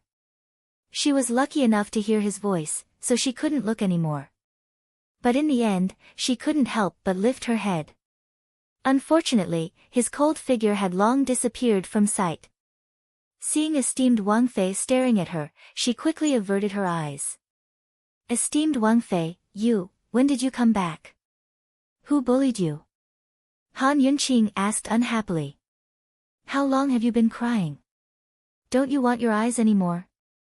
Bailey Mingxiang finally realized her loss of self-control and hastily wiped away her tears. No. I just missed my mother. Today's the anniversary of her death. Really? Han Yunqing asked doubtfully. Did you suffer grievances at Pill Fiend Pharmacy? Or, did Xiao Yu do something to you? Han Yunqing asked again. That stinky girl, Su Xiaoyu, had a vicious mouth. It wasn't as if she hadn't made things difficult for Bailey Mingxiang before. No. Bailey Mingxiang immediately denied it. Esteemed Wang Fei, Xiao Yu is still a child. She wouldn't make me cry. I really do miss my mother. In reality, Su Xiaoyu had humiliated her again tonight and chased her away. Ever since Gu Beiyue left South Ning, Su Xiaoyu had caused her no small amount of trouble. Su Xiaoyu was indeed a child, but she wasn't an ordinary child. In just a few short months, Su Xiaoyu had doused her with cold water, caught a snake to scare her, put dead rats on her bed, and even tripped her several times. She could endure and forget about it, but that little girl's mouth was truly too vicious. She could humiliate someone to death with just her mouth. Although she had been raised in a boudoir since she was young, she still wouldn't be bullied to this extent by a child. Unfortunately, Su Xiaoyu had something on her. Han Yunqing thought that no matter how bad Bailey Mingxiang was, it was impossible for that little girl, Su Xiaoyu, to bully her to this extent. She believed in Bailey Mingxiang. At this time, Su Xiaoyu suddenly opened the door and came out. Chapter 686. When Su Xiaoyu opened the door, she was stunned for a moment before she cried out in surprise, Master. Zhao Mama and Bailey Mingxiang both called Han Yunqing, Her Highness the Princess Consort. Su Xiaoyu used to call her that as well, but one day after she lost her memory, she suddenly stopped calling Han Yunqing, Her Highness the Princess Consort and started calling her Master. She didn't care about Han Yunqing's identity. She only knew that Han Yunqing was her savior. She rushed out in disbelief and circled around Han Yunqing, sizing her up from head to toe. Master, you're finally back. You've lost a lot of weight. Her tone, expression, and gaze didn't match her age at all. She was so mature that she could compete with Zhao Mama. Fortunately, she didn't have Zhao Mama's nagging and she didn't know how to make chicken soup. You're the one who's lost a lot of weight. If the Long Fei Yi heard this, Zhao Mama's stew would probably be busy again. Han Yunqing knocked Su Xiaoyu's forehead. Did you do anything bad during this time? Su Xiaoyu blinked her large eyes and was about to answer when she suddenly exclaimed, Bailey Mingxiang, are you crying? Although the masters are back, do you have to be this excited? Bailey Mingxiang knew that this girl was putting on an act and that her words were full of thorns. She smiled and took advantage of the situation. Of course I'm excited that Her Highness the Princess Consort is back. So you're not excited that His Highness Duke of Qin is back? I'll tell His Highness Duke of Qin. Su Xiaoyu jokingly threatened. Bailey Mingxiang was about to explain when Han Yunqing stopped them. As Bailey Mingxiang, Han Yunqing didn't want Su Xiaoyu to know about her mother's death anniversary, so she didn't say much. She only instructed, you two be quiet. Don't wake Zhao Mama up. Go to sleep. Bailey Mingxiang chased after her and asked, Esteemed Wang Fei, this servant will bring you some snacks. What do you want to eat?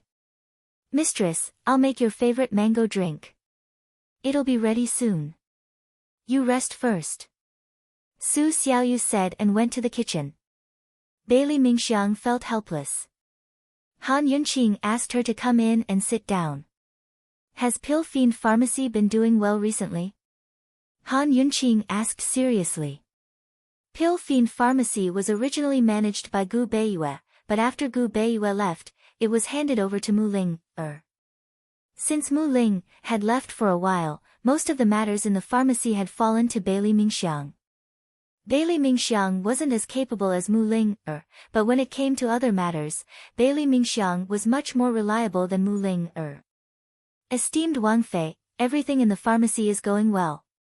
Medicine City is supplying medicine on time, and all of the branches are running smoothly. It's just that a lot of merchants have come to see us recently to discuss large business deals, Bailey Mingxiang reported truthfully. Han Yunqing sneered, wouldn't they go to Medicine City to discuss large business deals? Why would they go to Pill Fiend Pharmacy? Bailey Mingxiang smiled, who else would Medicine City do business with besides Pill Fiend Pharmacy? Han Yunqing also smiled, the western region is in chaos. If these people don't want to sell medicine there, then they're from the military. They're here to prepare medicine. Then we won't sell. Bailey Mingxiang understood, but Han Yunqing said seriously, there's no such thing as not selling medicine in this world. Pill Fiend Pharmacy is not Medicine Ghost Valley. We'll sell them as much as they want, as long as they can afford the price. The war in the western regions had just begun, so the three nations should still have plenty of medicine in stock. If they were in a rush to prepare medicine so early, then it had to be Ningcheng. Cloud Realm Trade Consortium had plenty of silver, so why wouldn't she take the chance to extort them? This servant understands. Bailey Mingxiang smiled, his red eyes bright and beautiful. Han Yunqing looked at Bailey Mingxiang and couldn't help but sigh with emotion. You're not destined to be a servant girl. You might as well be a shopkeeper at Pill Fiend Pharmacy in the future. Don't stay here to serve tea. Bailey Mingxiang sprang to his feet. No. Esteemed Wang Fei, we already agreed that you'd save Mingxiang's life, so Mingxiang would serve you for the rest of my life. Han Yunqing felt a little helpless. Actually, she quite liked having Bailey Mingxiang by her side. Compared to Su Xiaoyu, Bailey Mingxiang knew how to take care of the big picture and knew when to advance and retreat. Compared to Zhao Mama, Bailey Mingxiang was younger and more flexible. She needed servants like this by her side. But Bailey Mingxiang had more than just these advantages. It was a pity that she was only a servant girl. In the end, she was still the young miss of the Bailey clan. Han Yunqing had agreed to keep Bailey Mingxiang by her side because she thought that Bailey Mingxiang would grow tired of suffering and grow lonely. Who knew that she'd stay for so long? Bailey Mingxiang's words were overheard by Su Xiaoyu as she entered the room. Su Xiaoyu came over with a mango drink and said coldly, Bailey Mingxiang, don't you understand that master is chasing you away? Han Yunqing glared at her and said coldly, are you asking for a beating? Su Xiaoyu pursed her lips and offered up the mango drink. If master wants to beat you, she'll have to fill her stomach first. Esteemed Wang Fei, this servant will take her leave first. Bailey Mingxiang didn't want to stay any longer. She was afraid that Su Xiaoyu wouldn't be able to hold back and reveal her secret. Although she had never admitted to it, as long as Su Xiaoyu revealed it, she wouldn't have the face to stay in the Duke of Qin's estate. She wouldn't even have the face to stay in the Bailey clan. Han Yunqing was tired as well. After downing the mango drink in large gulps, she had Su Xiaoyu withdraw as well, but the girl only murmured, Mistress, if you want her to leave, why do you have to be so ruthless? Do you want me to help you? Who said I'm chasing her away? I just want her to be the shopkeeper of Pill Fiend Pharmacy. If you don't watch your mouth, I'll sew it up for you. Han Yunqing narrowed her eyes as she coldly warned. If you sew it up, I won't be able to speak. Can you change it to something else? Su Xiaoyu chuckled as if she was joking. In reality, she swore to herself that she would definitely scheme to chase Bailey Mingxiang away. Therefore, she wanted to know what kind of punishment she would face when the time came so that she could mentally prepare herself. Han Yunqing was still tired and didn't answer. Instead, she walked up to the loft. Su Xiaoyu hurriedly pulled her back. Master, just, before she could finish speaking, Han Yunqing interrupted her. If I chase you away, what will you think? Su Xiaoyu immediately became agitated. She grabbed Han Yunqi's hand so tightly that it hurt Han Yunqi. Little Yu-er's life was saved by Master. Little Yu-er will live and die as Master's ghost. In life or death, little Yu-er will never leave Master's side. Han Yunqi had just returned from the eerie bamboo forest after seeing a pile of corpses. Hearing about ghosts and whatnot made her hair stand on end. She rolled her eyes at Su Xiaoyu. Let go.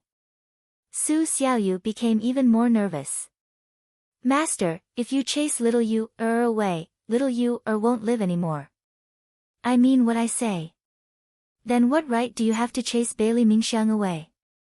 Han Yunqi countered with a question. I. It wasn't that Su Xiaoyu didn't have a reason. She just didn't want to say it. Everyone in the world thought that Qin Wangfei was the smartest woman in Cloud Realm, but in her eyes, her master was the stupidest woman in Cloud Realm. She couldn't even tell that Bailey Mingxiang liked His Highness Duke of Qin and even kept her by her side. You're still not letting go? Han Yunqi was dead tired. Leisurely Cloud Pavilion was a place for her to clear her mind. Why did she feel so vexed the moment she returned? No matter how bold Su Xiaoyu was, she didn't dare to be more unreasonable than Han Yunqi. She could only obediently let go. The next day, Han Yunqi wanted to sleep in, but who knew that she would be woken up by Zhao Mama early in the morning. Zhao Mama didn't dare to go upstairs, so she shouted from the staircase, "Esteemed Wangfei, are you awake? Esteemed Wangfei, when did you come back? Why didn't you say anything?" This old servant could have gone to buy an old hen to make soup.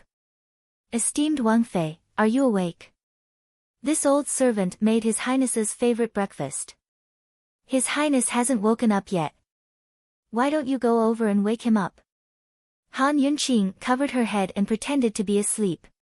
But when she heard this, she immediately lifted the covers and got out of bed. Wake Long Fei Yi up. That's a must. Definitely a must. She quickly washed up and went downstairs. When Zhao Mama saw her, her reaction was the same as Su Xiaoyu's last night. Zhao Mama was overjoyed. She looked her up and down and finally said, "Esteemed Wangfei, you've lost weight." Han Yunqi immediately covered her mouth. Coldly, she warned, "If you say the word lose weight again, I'll send you to the countryside to retire as hens." She didn't lose weight at all. She couldn't lose weight when she was with Long Fei Yi. She felt that she didn't lose to Duan Muyao in terms of looks, but she wasn't as skinny as Duan Muyao.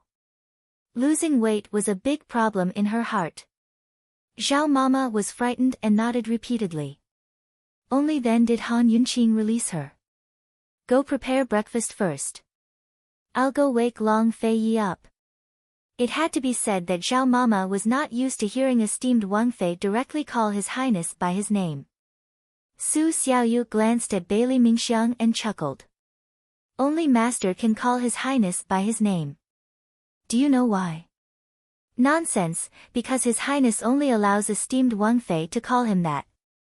Zhao Mama was grinning from ear to ear. She always felt that her days were meaningless when her two masters weren't at home. Now that her two masters were back, she could busy herself in the kitchens again. "Bailey Mingxiang, what do you think?" Su Xiaoyu was clearly doing this on purpose. Because His Highness only loves esteemed Wangfei. Bailey Mingxiang was very serious. She continued, "Don't go to Pill Fiend Pharmacy today. Stay here and wait upon esteemed Wangfei and His Highness." "I'm leaving." She really did leave without hesitation. Unfortunately, Su Xiaoyu still snorted at her. Although Han Yunqi hadn't slept enough, she was still in good spirits. When she arrived at the door to Long Fei Ye's sleeping quarters, she discovered that the door was locked from the inside and she couldn't enter. She knocked on the door a few times, but there was no response at all. Han Yunqi thought that Long Fei Ye's sleeping quarters were so big that he might not be able to hear her knocking. It wasn't easy for her to wake up earlier than him and wake him up, but it was gone just like that. Actually, she was wrong. Long Fei Yi had always been very vigilant. Even when he was asleep, he still maintained a high level of vigilance. He was aware of every movement around his sleeping quarters. Just as she was about to leave, the shadow guard appeared. "Greetings, esteemed Wang Fei. Is His Highness still asleep?" she asked casually. "His Highness is at the ancestral hall," the shadow guard replied truthfully. "That guy woke up so early. Did he find a new clue?"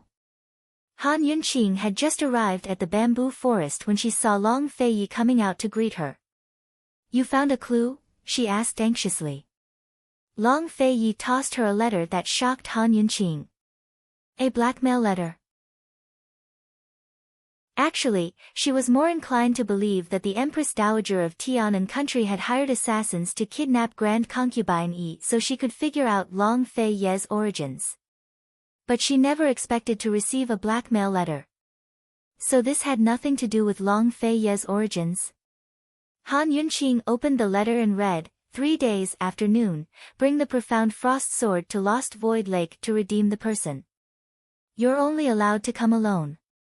If you don't meet the deadline, you'll have to bear the consequences. What bold words. Han Yunqing said cold. Just who is it? Chapter 687. Only Long Fei Yi was allowed to go by himself. He even wanted Long Fei Ye's treasured sword, Profound Frost. If he missed the deadline, he didn't have to come. Take responsibility for the consequences. In just a short blackmail letter, there were 4 conditions. Back when Ning Qing kidnapped Gu Beiyue to threaten them, he hadn't spoken so boldly, nor did he have so many demands. Just who was this man? He wants you to exchange your treasured sword for a hostage. Could it be Zhang Qiuzi? Han Yunqing was puzzled. That's not very likely. He wouldn't go so far for Profound Frost, Long Fei Yi remarked. His master had given him Profound Frost, the first sword of Kenzo. Master had said that he and Profound Frost shared the same aura, so only he could wield it. Zhang Qiuzi should understand this logic. If it's not Zhang Qiuzi, then someone must have hired assassins from the city to kidnap the hostage. Then they came to talk business with you, Han Yunqing mused. Long Fei Yi agreed with her guess.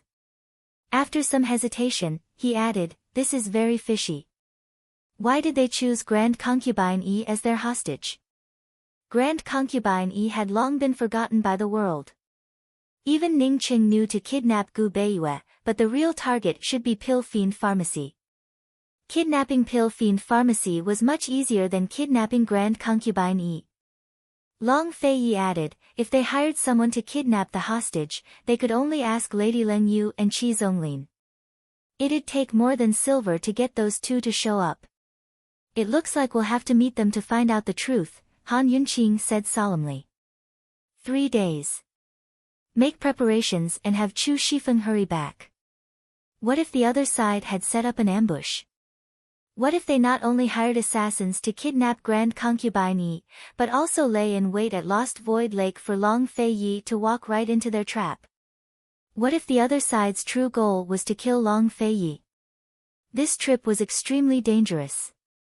Han Yunqing was very serious, but who knew that Long Fei Yi would raise his eyebrows and look at her, asking, this prince will not bring the Profound Frost sword, but will bring you.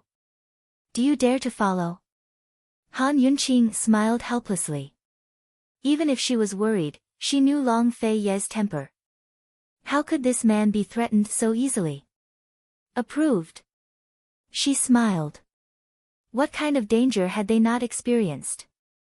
They had all walked out of the medicine requesting cave alive, hadn't they? 3 days. In these 3 days, Long Fei Yi did not make any preparations. Everything was still going according to plan. His time was very tight to begin with.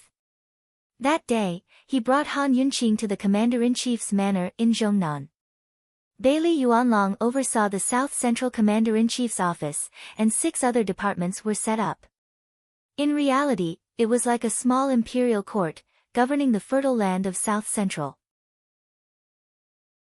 Although Bailey Yuanlong held great power, the other 5 out of the 6 departments were controlled by aristocratic families, and the position of minister was held by someone they nominated.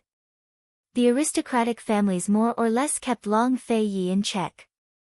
Aristocratic families had been officials for generations and were of noble status.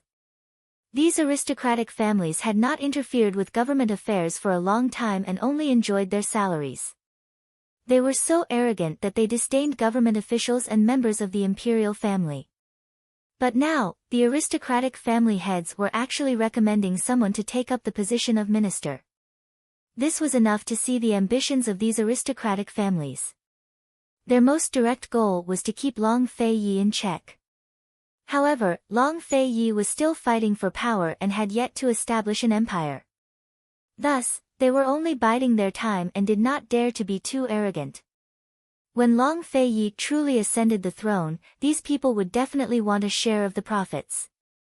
They needed the new regime's recognition, respect their status, and continue to protect their interests.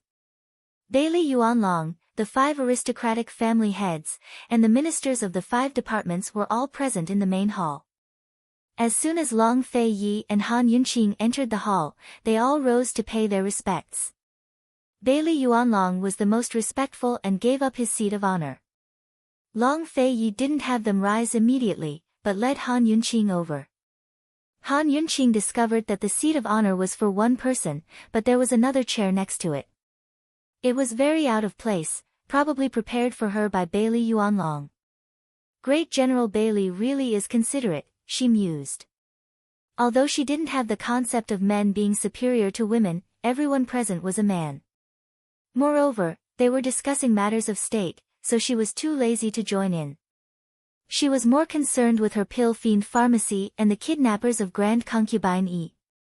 She couldn't figure out how Long Fei Yi could be so calm. Long Fei Yi had dragged her here, so she could only listen from the sidelines. When she reached her seat, she prepared to sit down, but Long Fei Yi didn't let go. He carried her to sit on the seat of honor, no, on his lap. In a flash, everyone in the room looked over. "What are you doing?" Han Yunqing murmured. Long Fei Yi only pretended not to hear as he wrapped his arms around her waist. Han Yunqing could clearly feel the 5 old clan heads' gazes turn fierce and fierce. Just what did Long Fei Yi want to do? Did he think there were too few people cursing her for being a disaster?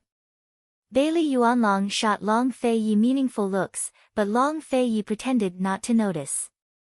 Han Yunqing didn't understand, but Bailey Yuanlong knew all too well.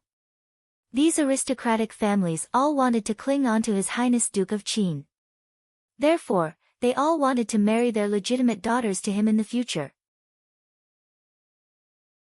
Although they knew His Highness Duke of Qin doted on Han Yunqing and couldn't change the fact that Han Yunqing was his official consort, they still planned to marry off their daughters to him. Once the Duke of Qin became emperor, he'd have an empress and 4 consorts in his harem. Han Yunqing might not be able to become empress even if she was his official consort. Thus, these people were filled with enmity towards Han Yunqing. His Highness Duke of Qin's actions were clearly for the 5 clan heads to see, warning them to give up any unnecessary thoughts. But Bailey Yuanlong was worried. After all, now wasn't the time. There was no need for His Highness Duke of Qin to offend these people. This was a critical period. If he didn't calculate wrong, the Duke of Qin would make his move this autumn. All of Cloud Realm continent would be thrown into turmoil. He was looking forward to the arrival of autumn, but he had to be careful now. Nothing could happen to the south-central regions. Seeing His Highness Duke of Qin so willfully embrace Han Yunqing in front of everyone, Bailey Yuanlong was both worried and angry. Of course, he didn't dare to be angry at the Duke of Qin, but Han Yunqing. This woman was indeed unusual, but she was still a source of calamity. "All of you, rise and sit," Long Fei finally spoke up. Everyone rose to their seats, but all eyes were on Han Yunqing's face. Han Yunqing felt uncomfortable and murmured, "Long Fei Yi, just what's going on?" "Nothing. I just don't like you sitting by yourself," Long Fei Yi murmured as he buried his head in her neck. Han Yunqing's heart warmed. She was about to speak when the Shao clan head stood up and clasped his hands in a graceful gesture. This one has long heard of esteemed Wang Fei's illustrious name. Meeting you today is the good fortune of 3 lifetimes. Today, the 6 ministries have gathered here to discuss the war in the West and seek peace and prosperity for the South Central regions. Since esteemed Wang Fei has come, you must have something to teach us. I don't know what esteemed Wang Fei has to say about Cloud Realm Continent's current situation. We are all ears. Aristocratic families really were different. Even their bows were so graceful and their words so refined. But so what? Han Yunqing knew they were here to cause trouble. In Han Yunqing's eyes, these people didn't have the bearing of an aristocratic family at all. Han Yunqing didn't want to get involved in politics because she was too busy. She didn't like it either. Unfortunately, Long Fei Yi had pushed her into the position of calamity. She couldn't lose face for him, could she? Just based on those heartwarming words of his just now, she had to do her best. She had been uncomfortable sitting there, but now she relaxed and leaned lazily against Long Fei Yi's chest. Then all of you listen well. This Wang Fei will only say this once. These words angered the elders so much that their faces turned green. The Shao clan head had been polite just then, but Han Yunqing really didn't hold back. When had they ever been so rude to? This woman was indeed spoiled and arrogant. If they didn't suppress her arrogance now, what would happen in the future? Please speak. Shao family's patriarch suppressed his anger and stood, not sitting down. Western Zhou, Tianning, and Tianan are at war. For the South Central regions, this is a golden opportunity that cannot be missed. Han Yunqing's words made the Minister of Revenue laugh. Esteemed Wang Fei, everyone knows about this. Naturally, the 5 clan heads couldn't mock Han Yunqing in public. They had to maintain the demeanor of an aristocratic family, but the ministers they'd elected were their spokespeople. Then you know about it too? Han Yunqing asked with interest. Of course. Our South Central region's commander-in-chief's estate will be the fisherman who reaps the benefits from the war between the 3 countries. The Minister of Revenue said seriously. What kind of fisherman's benefits are there? Han Yunqing asked again. Once the 3 countries are weakened, it'll be time for our South Central regions to set out on an expedition. At that time, not only will we be able to swallow up Tianning's territory, we can also expand to Western Zhou and Tiannan. Han Yunqing interrupted him. Everyone knows about this too, right? These are matters for the Ministry of War. You don't need to worry about them. What this Wang Fei wants to know is what your Ministry of Revenue is planning to do, and what benefits do you seek? The Minister of Revenue didn't hesitate to say, our headquarters will naturally assist the Ministry of War in recruiting soldiers, buying horses, and preparing rations. The Ministry of Revenue was the most important thing in a country.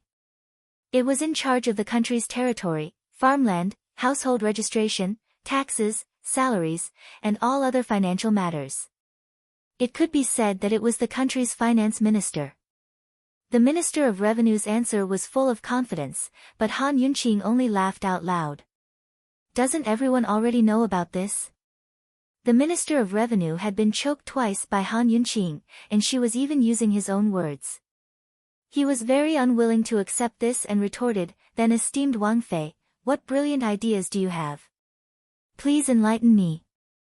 I was just about to say it, but you interrupted me, didn't you? Here, let's agree that you're not allowed to interrupt me this time. No matter how good your ideas are, I'll have to trouble you to endure until this Wang Fei finishes speaking. Why don't you tell me again? Han Yunqing asked patiently. The 5 clan heads' expressions turned even uglier. On the side, Bailey Yuanlong couldn't help but laugh. Meanwhile, Long Fei Yi was holding Han Yunqing's hand and patting her waist from time to time. It was obvious that he was in high spirits. Esteemed Wang Fei, please enlighten me. The Minister of Revenue was the most embarrassed of all. He waited, refusing to believe that Han Yunqing would have any brilliant ideas. Han Yunqing said. Chapter 688. Han Yunqing said, Your Excellency, it's still too early for you to recruit soldiers, buy horses, and prepare provisions. In this regard, instead of preparing for war, it's better for the Ministry of War to spend a month or two observing the situation and pondering whether there's a way to subdue the enemy without fighting. After all, war is the most hopeless solution. Moreover, even if we do send out troops in the end, it's just to clean up the mess. There's no need to prepare too much. Hearing this, the Minister of War felt helpless. Unfortunately, he was afraid of Bailey Yuanlong and didn't dare to speak. Unexpectedly, the Minister of Personnel next to him spoke up with a smile, Esteemed Wang Fei, it's easy for you to say that. Based on the current situation, Han Yunqing unhappily interrupted, Are you the Minister of Revenue? This lowly official is in charge of the Ministry of Personnel. The Minister of Personnel quickly revealed his identity. This Wang Fei is instructing the Minister of Personnel, not talking to you. Why are you interrupting? Han Yunqing coldly retorted. The Minister of Personnel was speechless and didn't know how to respond. He could only clasp his hands and say, Yes, this lowly official has spoken out of turn. He was truly afraid that Han Yunqing would deal with him the same way she dealt with the Minister of Personnel. If he couldn't come up with a good plan, he'd be in trouble. Since you've spoken out of turn, someone come, slap your mouth. Long Fei Yi suddenly spoke coldly. The main hall was very quiet to begin with only the sound of water dripping from the eaves outside the door. When Long Fei Yi spoke, the water on the roof seemed to have been frozen by his icy voice. There wasn't a single sound, and the entire hall was terrifyingly quiet. Trembling with fear, the Minister of Personnel looked towards the patriarch who had recommended him for help. However, the patriarch's brows were tightly knitted, as if he was dissatisfied, but he didn't say anything. Soon, an attendant came over. The Minister of Personnel hastily knelt and apologized, Esteemed Wang Fei, this lowly official has spoken out of turn.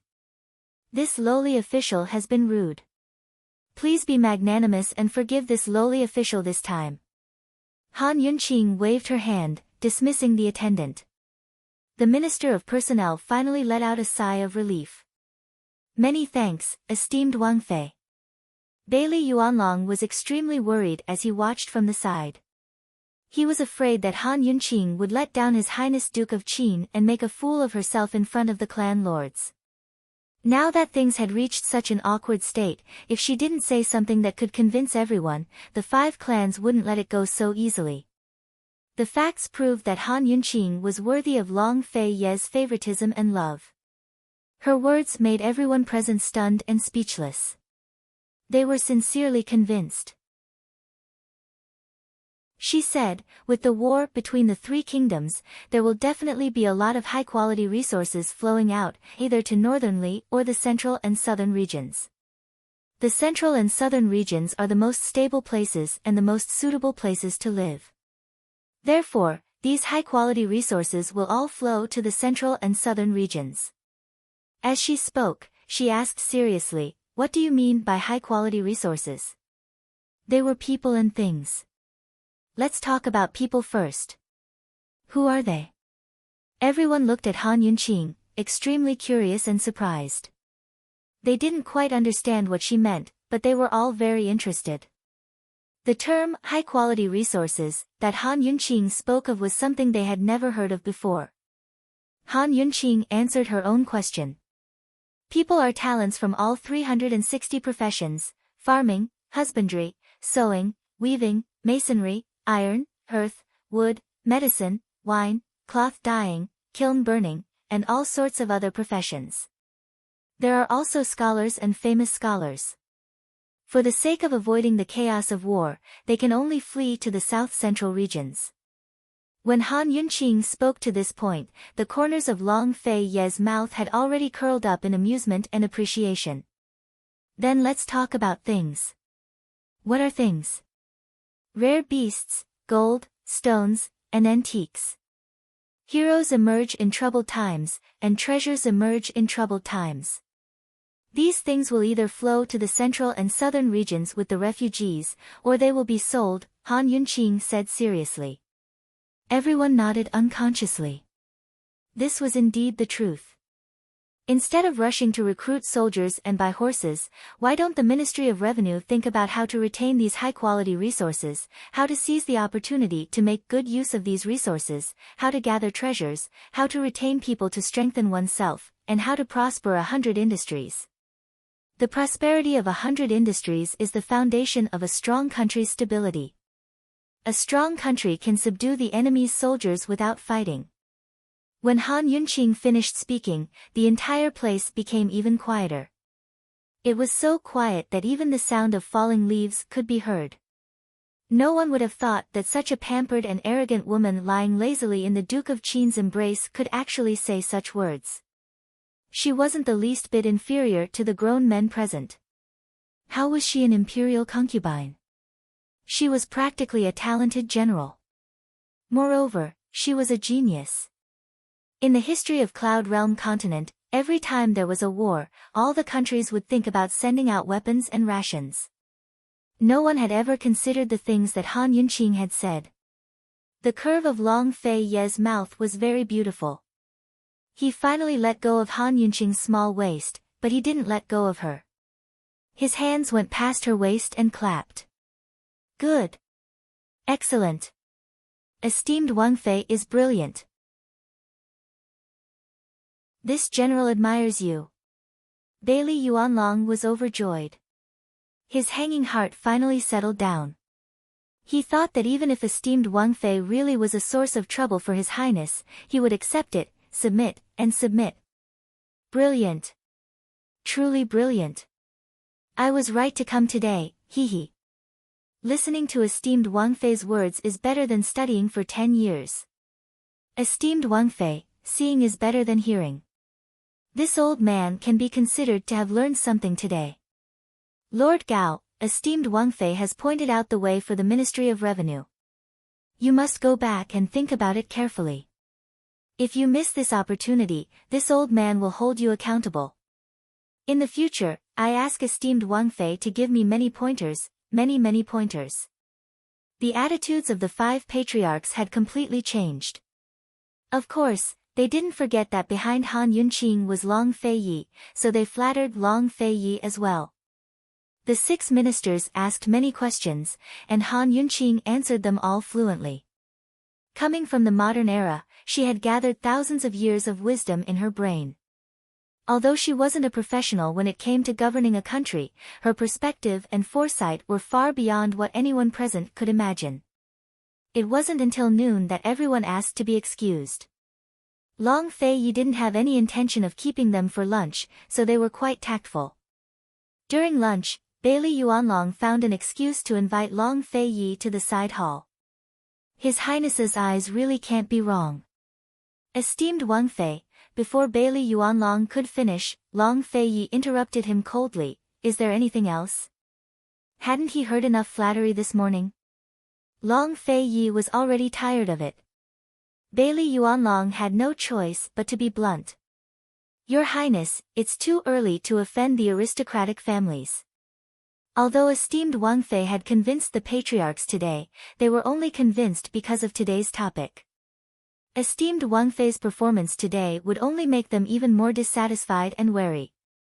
What, I've already given them the 5 ministries of civil service, rights, punishment, and works. Are they still not satisfied? Long Fei Yi questioned. He couldn't make a move for the time being, nor did he have the time to make a move against these aristocratic families. However, he could still suppress their arrogance and give them a warning. Bailey Yuanlong was speechless. Long Fei Yi said, Bailey Yuanlong, these people aren't stupid. They won't dare to act rashly before this prince proclaims himself as an emperor. This prince is just giving them a reminder to stop having any ideas about Han Yunqing. Long Fei Ye's real purpose in suppressing the aristocratic family's arrogance was to let Han Yunqing establish her might. Han Yunqing hadn't disappointed him today. When they returned to the dining hall, Han Yunqing was chewing slowly. When she saw Long Fei Yi and Bailey Yuanlong come over, she hurriedly called out, "General Bailey, come and eat with us." Bailey Yuanlong didn't have the guts to eat at the same table as Long Fei Yi, so he found an excuse to slip away. Han Yunqing was helpless. She'd originally wanted to talk about some things in the South Central Military Governor's manor. After all, there were outsiders present, so it wasn't appropriate for her to say too much. "Long Fei Yi, I offended all those aristocratic families just now. Are you happy now?" Han Yunqing asked with a smile. Although she'd been flattered all morning, she could clearly see through those old men's true colors. "I'm happy. If you don't make enemies, how can you establish your might?" Long Fei Yi countered. Han Yunqing smiled helplessly. "All right, you win." She was born to offend people easily, so one more time wouldn't make a difference. Even if today's matter hadn't happened, she'd already offended them all with her status as Qin Wangfei. What was the most glorious thing a daughter of an aristocratic family could do? It was nothing more than marrying into an imperial family. Han Yunqing understood the thoughts of those family heads very well. Long Fei Yi, Qin Wangfei, it really isn't easy to be Qin Wangfei. Han Yunqing sighed with emotion. "Scared?" Long Fei Yi asked. Han Yunqing didn't hesitate at all. "I'll deal with whatever comes my way." Long Fei Yi was very satisfied. He scooped up a spoonful of hot soup and fed it to her. Han Yunqing drank it all in one gulp. It was so natural that it seemed to have become a habit. This was the first time the surrounding servant girls were serving His Highness Duke of Qin and esteemed Wangfei, so they were already nervous. When they saw this scene, their hearts all sped up. Heavens, this legendary cold-faced duke actually dotes on women so much.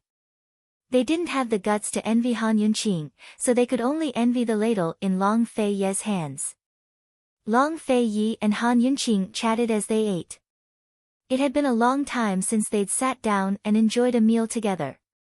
"Find some time to explain the situation at Pill Fiend Pharmacy clearly. Leave Cloud Realm Trade Consortium alone," Long Fei Yi said. "Ning Jing doesn't have time to discuss the snow mountains with Northernly. Even if they do, we just need to find someone to spread the news to Medical City. The medical community won't dare to use Cloud Realm Trade Consortium's medicines then." Han Yunqing was quite confident in this matter. Long Fei Yi nodded. There are 3 major grain-producing regions in the central regions scattered across the 3 prefectures. Jiangnan has 4 major grain-producing fields. I wanted to take you there at first, but Tang Li's affairs delayed things and there's no time left. Save it for a future tour of the south. Han Yunqing had no objections. "I'll be looking forward to it." She'd been in Cloud Realm Continent for so long and had always yearned for Jiangnan. All of Cloud Realm Continent's sceneries and delicacies were concentrated there, so it was a wonderful place. Even Jiangnan's Plum Blossom Sea wasn't the real Jiangnan, but north of it, where it intersected with South Ning. "I'll leave the estimates of the 7 major grain-producing regions to the Ministry of Revenue. I'll leave these to you," Long Fei Yi said before taking out 3 thick account books. Han Yunqing didn't understand how this guy had gotten so many accounts. But she soon understood after flipping through them. These were none other than the accounts of all of Long Fei Yi's businesses in Cloud Realm Continent. None of them were small businesses, but large ones. More than 60% of them were located in the central and southern regions. Moreover, most of them were restaurants, hotels, and private banks, followed by fertile fields. Han Yunqing finally understood where Long Fei Yi's money came from. Although they couldn't compare to Cloud Realm Trade Consortium, if they were properly managed, they might be able to rival the consortium in the future. Han Yunqing stared and stared before she suddenly looked up at Long Fei Yi. "Hold on, Long Fei Yi, are you giving all your businesses to me?" This guy, first he wanted me to establish my power in front of the central and southern region's aristocratic families, then he gave me all his businesses. He seems to be preparing for something.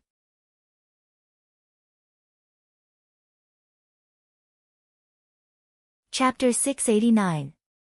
There's an accountant in charge of the accounts, Long Fei Yi intoned. I'll leave all of this to you in the future.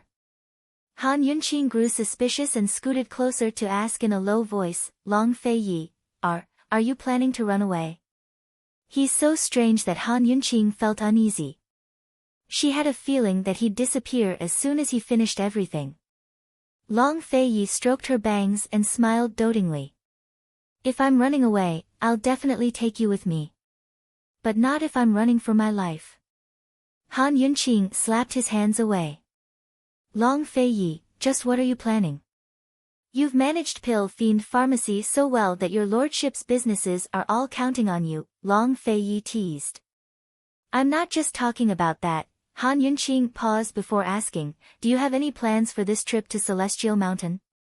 Han Yunqing couldn't help but feel that Long Fei's actions were all for the sake of going up Celestial Mountain. He seemed to be in danger, so he had to prepare everything for her. A complicated look flickered past Long Fei Ye's eyes before he said, this trip will be dangerous. If I can't leave the mountain by mid-autumn, can you go down first and help me take over the South Central Region's Commander-in-Chief's estate to deal with the changes in the west? Because of Duan Muyao. Han Yunqing grew anxious. Would Long Fei Yi make an enemy out of Kenzo because of Duan Muyao? In her impression, he still respected Kenzo's master very much, even with Duan Muyao's interference. Kenzo was Cloud Realm Continent's #1 expert with unparalleled martial arts skills. If her guesses were right, then they'd be in real danger. It has nothing to do with her. Sang Qiuzi is the biggest problem. Long Fei Yi said. Actually, Sang Qiuzi was only second in rank. The biggest problem was himself and his seal. If they could break the seal on Celestial Mountain this time, then capturing Sang Qiuzi would be a cinch. In the Jianghu martial arts world, the level of one's martial arts was directly determined by the winner and the loser was in the wrong. It was not as complicated and changeable as the politics of the imperial court. As for Duan Muyao, he had never taken her seriously. Moreover, he had no intention of letting her return to Sky Mountain. As long as Duan Muyao didn't return to Celestial Mountain, there would be no conflict between him and his master. As long as he took control of Celestial Mountain, no one in Cloud Realm Continent's Wulin would dare make trouble for the South Central Region's Commander-in-Chief's estate.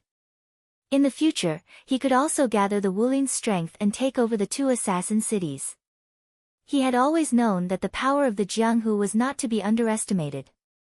This time, Duan Muyao had mobilized the power of the Jianghu to cause trouble for Ningcheng. This made him value the power of the Jianghu even more. This trip to Sky Mountain was of great importance and had far-reaching effects. It was the best time for him to go to Sky Mountain during the 3 months of war. If he didn't make a move now, heaven knows whether Duan Muyao and Sang Qiuzi would join forces with Zhu Nixie. Sang Qiuzi had always wanted to borrow the power of the secular world to seize power on Celestial Mountain. Zhu Nixie and Duan Muyao had long been in cahoots. If Zhu Nixie joined forces with Sang Qiuzi, then things would be out of his control. Thus, this trip was unavoidable. If he couldn't break the seal, then things would get troublesome. Both he and Han Yunqing would be in danger. Thus, if he couldn't leave the mountain by mid-autumn, he would have to send Han Yunqing down first. He'd already arranged everything. This time, he'd come back to South Ning's Commander-in-Chief's estate to tie up loose ends. If he couldn't come back, Han Yunqing would be safest at South Ning's Commander-in-Chief's estate. She controlled all of his properties there, so even if the 5 great clans wanted to make things difficult for her, she had enough chips to contend against them. Although she looked like she was taking control of the situation in his place, there was nothing important to take care of. I'm not leaving the mountain.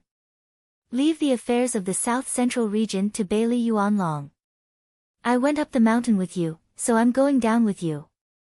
If you're not leaving, I'm not leaving either. Han Yunqing was very serious. You don't know martial arts.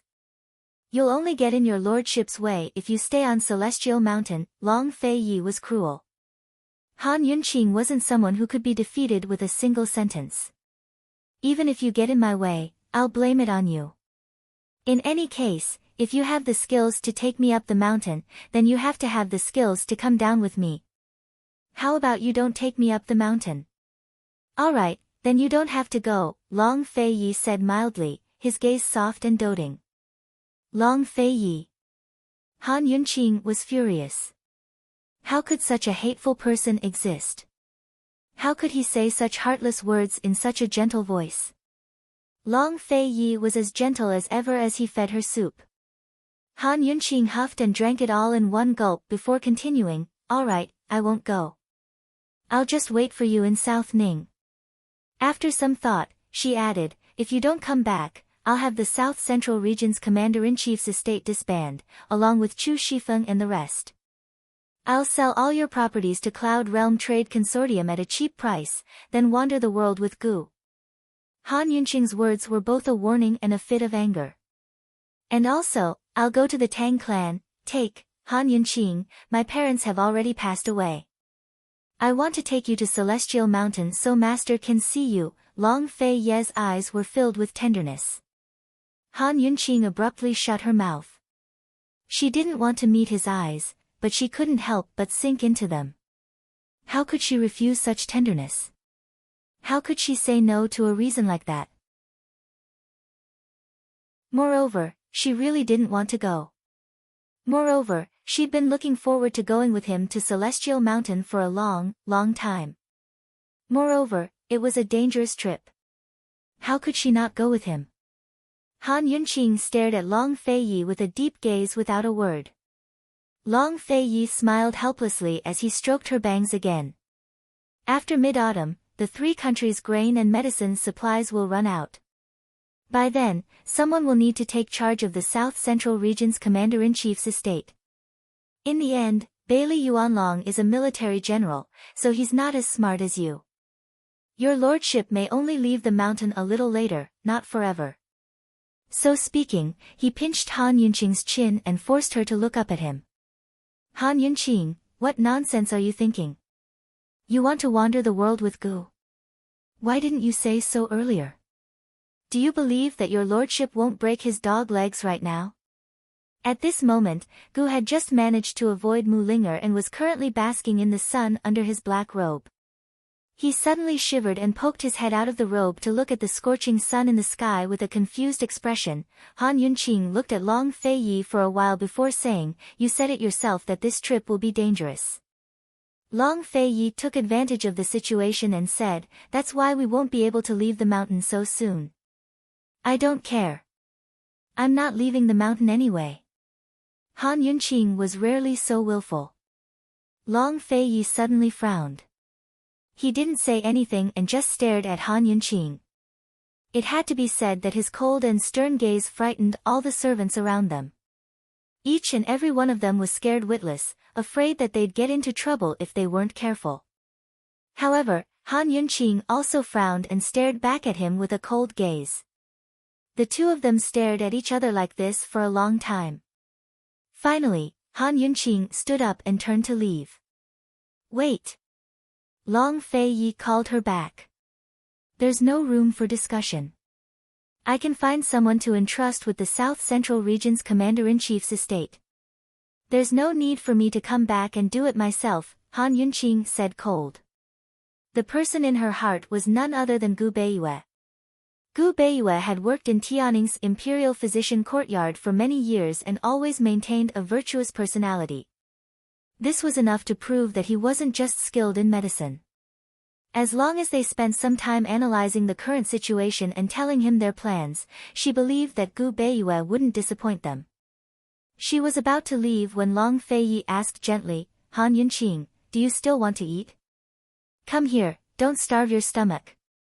Han Yunqing stopped in her tracks. How was she supposed to get angry when this man was like this? How was she supposed to keep arguing? Her eyes suddenly stung and she wanted to cry. Before she could turn back, Long Fei Yi had already walked over and hugged her from behind. Alright, you win. Let's eat. Han Yunqing turned around and looked at him seriously. You're not allowed to lie to me. Not allowed to lie to me. It wasn't like he hadn't lied to her before. Long Fei Yi kissed her lightly on the lips as a seal. You'll follow your lordship wherever I go, alright? Han Yunqing finally smiled. Alright, tie me up with a rope. At these words, the surrounding servants all sucked in a cold breath. Qin Wangfei was too impudent. She actually called His Highness Duke of Qin a dog. However, Long Fei Yi didn't get angry. He pulled Han Yunqing back to their seats and continued eating. The two of them had a tacit understanding not to mention what had just happened. Han Yunqing wasn't so stupid. She was already on her guard and told herself that she had to be careful around mid-autumn. She had to keep a close eye on Long Fei Yi. You're not going to prepare for the extortion? Han Yunqing changed the topic. She had the courage to go with Long Fei Yi, but she was still rather worried about this matter. However, Long Fei Yi didn't take this matter to heart at all. They didn't even know who the other party was. Wasn't Long Fei Yi too calm? There's nothing to prepare, Long Fei Yi said indifferently. What if the other party not only hired Madame Ling Yu, but also Qi Zonglin? Wouldn't we be sending ourselves to our deaths? Han Yunqing wasn't joking. When they were looking for Mama Su, they had been attacked by Ling Shuangshuang and Qi Yaotian. With Long Fei Ye's current abilities, dealing with Ling Shuangshuang and Qi Yaotian was more than enough. However, bringing along someone who didn't know martial arts to deal with two city lords at the same time was truly courting death. This prince will take you there. When the time comes, no matter who we meet, this prince will defend while you attack. We'll kill them all with poison. How does that sound? Long Fei Yi asked. Han Yunqing's eyes immediately lit up like a searchlight. Back then, when she and Long Fei Yi teamed up, it was more than enough to deal with the Chu family's crazy driving arrow technique. As long as it wasn't the driving arrow technique, Long Fei Yi could bring her close to the enemy. As long as she closed the distance, there were many ways she could use poison. She didn't necessarily need to use hidden needles. Alright. Han Yunqing was overjoyed. She was even more curious as to who would be so unlucky as to face Long Fei Yi and her for the first time. With Long Fei Ye's arrangements, Han Yunqing felt much more at ease. After the meal, they drank tea with Bailey Yuanlong for a while before Long Fei Yi accompanied Han Yunqing to Pilfiend Pharmacy. They entered through a side door. To enter through the side door, they had to pass by the infirmary. The infirmary was very quiet in the afternoon as the patients were all resting. Long Fei Yi and Han Yunqing lightened their footsteps. Unexpectedly, when they arrived at the window of the infirmary, they heard a teasing voice. Miss, you're really pretty. What's your name? Han Yunqing didn't recognize this voice, but she was certain it wasn't someone from Pilfiend Pharmacy. Could it be that a patient was taking liberties with another patient? She suspiciously peeked in through the window, but Long Fei Yi didn't seem interested. Unexpectedly, Han Yunqing was shocked to see someone provoking Bailey Mingxiang. Han Yunqing grabbed Long Fei Ye's hand and whispered, "Look, that person is so bold."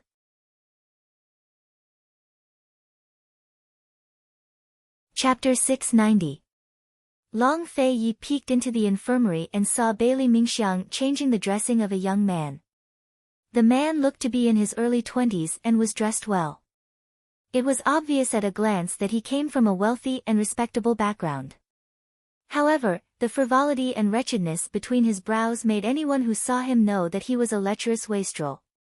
Bailey Mingxiang finished treating the man's wound and was about to stand up when the man grabbed her wrist. Bailey Mingxiang struggled a few times, but couldn't break free. Without a doubt, she'd been teased. That's the seventh young master of the Shao clan, Shao Chong and's favorite grandson. Long Fei Yi recognized the man at a glance. Han Yunqing knew the Shao clan because she'd met them this morning. They were the head of the 5 great clans and had the highest status. So what? He dares to tease Pilfiend Pharmacy's people. He must be tired of living. Han Yunqing was about to enter when a bag of medicinal ingredients suddenly hit 7th young Master Zhao's wound. Ah! 7th young Master Zhao immediately let go and clutched his knee. It hurts like hell. Who is it? Are you looking to die? Su Xiaoyu walked in with another bag of medicine in her hands. Your great aunt is me. Even Bailey Mingxiang sucked in a cold breath, much less 7th young Master Zhao. Su Xiaoyu was younger than 7th young Master Zhao by more than 10 years, but this little girl was calling herself great aunt. Han Yunqing almost laughed out loud. She wasn't planning to go in, but wanted to watch the show from the sidelines. Call the guards over. Let's go, Long Feiyi said. He was too busy to pay attention to such trivial matters. No need. That little great aunt can handle it.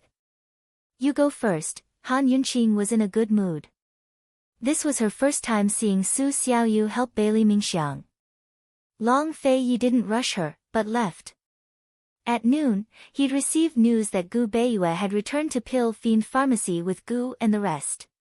He could use this chance to talk to Gu Beiyue about Chu Shifeng's situation. After Long Feiyi left, Han Yunqing hid outside the window and watched quietly.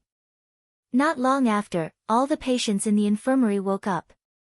Su Xiaoyu and 7th young Master Zhao's voices were louder than the other.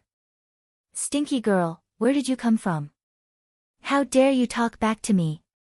Do you know who I am? 7th young Master Zhao actually stood up. Bailey Mingxiang looked at the bleeding wound on his leg in disbelief. This guy was clearly being carried in, and he kept mumbling that his legs were going to be crippled. How could he stand up now? What a good actor he is. I don't know who you are, this is not a brothel. When Su Xiaoyu said this, Bailey Mingxiang got angry. How could she talk like this? Is this little girl going to scold me as well? But Su Xiaoyu only said, if you dare to touch her again, do you believe that I'll poison you to death? You! Which eye of yours saw me touch her? I wouldn't want her even if you gave her to me. 7th young Master Zhao said disdainfully. As soon as he finished speaking, Su Xiaoyu threw the medicine bag in her hand at his head, scattering its powder all over his face. Cheap wench. 7th young Master Zhao was furious as he lunged at Su Xiaoyu. Someone come. Someone come. Bailey Mingxiang shouted. But Su Xiaoyu only said cold, what are you muttering about? I can handle this beast by myself. The guards soon arrived. Su Xiaoyu waved her hand, indicating for them to withdraw. She leaned to the side to avoid 7th young Master Zhao's claws and pulled Bailey Mingxiang far away. Bailey Mingxiang looked at Su Xiaoyu's small hand tightly holding her big hand. A strange feeling flashed through her heart, but she couldn't explain it clearly. She realized that this child's hand was especially cold. 7th young Master Zhao's head was covered in powder.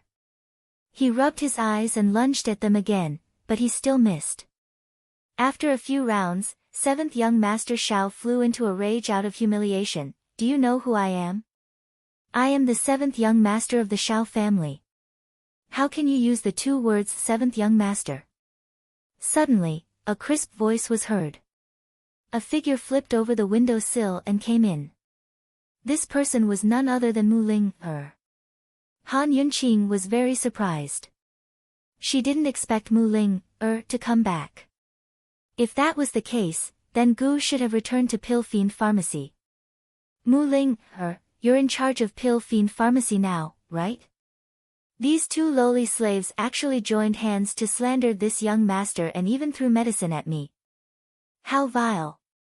How does Pill Fiend Pharmacy teach its servants? This young master will take these two away, otherwise, this matter won't be over. 7th young Master Zhao was very familiar with Mu Ling, but he didn't know that Su Xiaoyu and Bailey Mingxiang were Qin Wangfei's people. Mu Ling looked at him disdainfully and sneered, didn't you hear what this young miss said? 7th young Master Zhao really didn't notice. He only saw that Mu Ling's attitude was strange, so he asked, what do you mean? Without a word, Mu Linger kicked him squarely on the wound on 7th young Master Zhao's leg. Finally, 7th young Master Zhao lost his footing and fell on his butt. Su Xiaoyu looked at him with incomparable admiration and wanted nothing more than to give him another kick. Bailey Mingxiang, on the other hand, was very worried. This person was the young master of the Zhao family. Would they cause trouble for esteemed Wang Fei and His Highness Duke of Qin? Mu Ling looked down at him and coldly warned, "This young miss already warned you 2 months ago. If this young miss hears you call yourself 7th young master again, you'll have to bear the consequences." Han Yunqing shook her head as she watched from outside the window. She thought, just how much does Mu Ling like Gu? She doesn't even allow others to call him 7th young master. Truly, crazy. She originally thought that 7th young master Zhao would flip out, but who knew that he would actually shrink back? He looked resentfully at Mu Ling and said, I just forgot. I won't do it again. I won't do it again. Han Yunqing and Bailey Mingxiang were in disbelief. What was going on? Su Xiaoyu, on the other hand, worshipped Mu Ling even more. Humph, Mu Ling sneered, fine. Then how are you going to pay for hurting my people? Don't think that I don't know what's going on. Mu Ling was the 7th young Master Zhao's nemesis. He actually didn't argue with her. He just waved his hand and said, fine, fine. Hurry up and find someone to treat my wound. I'll leave. Is that okay? Mu Ling didn't let Bailey Mingxiang and Su Xiaoyu go. Instead, she carried the 7th young Master Zhao to a chair and dressed his wound herself. For the rest of the time, the infirmary was filled with cries and screams. In the end, the 7th young Master Zhao didn't walk out. He was carried out on a stretcher. As soon as he left, Bailey Mingxiang hurriedly asked, Miss Ling, why are you? The Zhao clan's young master seems to be afraid of you. Because he has erectile dysfunction. I have to give him medicine every month. The 7th young Master Zhao kept asking Mu Ling to keep it a secret, but Mu Ling casually said it out loud. The other patients in the room all looked at her. Bailey Mingxiang smiled. Thank you, Miss Ling Sister Ling you can actually cure erectile dysfunction. Please teach me. Su Xiaoyu was very excited. Mu Ling slapped her on the forehead. You are so young. Why do you know so much? Su Xiaoyu wanted to beg again, but Mu Ling dragged them to the side hall. Han Yunqing was confused, so she hurriedly ran after them. Mu Ling asked coldly, I was just gone for a while. How did the big bag of yellow lotus and the big bag of licorice disappear? How did you use them? This was the headquarters of Pill Fiend Pharmacy. It wasn't appropriate for outsiders to take care of the prescriptions. Mu Ling had been taking care of it herself. Before she left, she handed it over to Bailey Mingxiang and Su Xiaoyu. Han Yunqing frowned when she heard that. Yellow lotus was actually an expensive medicinal material. In modern times, people used the technology of planting under the forest to increase its survival rate and yield. Even so, it still took 5 to 6 years to harvest it. After harvesting it, it had to be carefully dried before it could be stored and used. In ancient times, there were wild herbs, but they were few in number. Pill Fiend Pharmacy had to carefully select the best of the best, so it wasn't easy to get them. As for licorice, it was mostly wild. Only the Wang clan in Medicine City had the technology to plant it. 9 out of 10 prescriptions required licorice. The amount of licorice used was so large that the wild ones were over-harvested and the artificial ones weren't enough. That was why it wasn't easy to get this medicine. How did they use up the 2 bags so quickly? Could it be that these 2 people stole the medicine? Han Yunqing rejected the idea. What's going on? Mu Ling suddenly asked angrily. Bailey Mingxiang and Su Xiaoyu lowered their heads and didn't say anything. You won't say? Mu Ling raised her eyebrows. It's all her fault. She insisted on adding licorice to every prescription, saying that she was afraid the medicine would be too bitter for the patients to eat, Su Xiaoyu said coldly. Bailey Mingxiang, you have such a good heart. Why don't you become a bodhisattva? What are you doing by staying by esteemed Wang Fei's side? Bailey Mingxiang hurriedly explained, Miss Ling, the weather has changed over the past month and many children have fallen ill.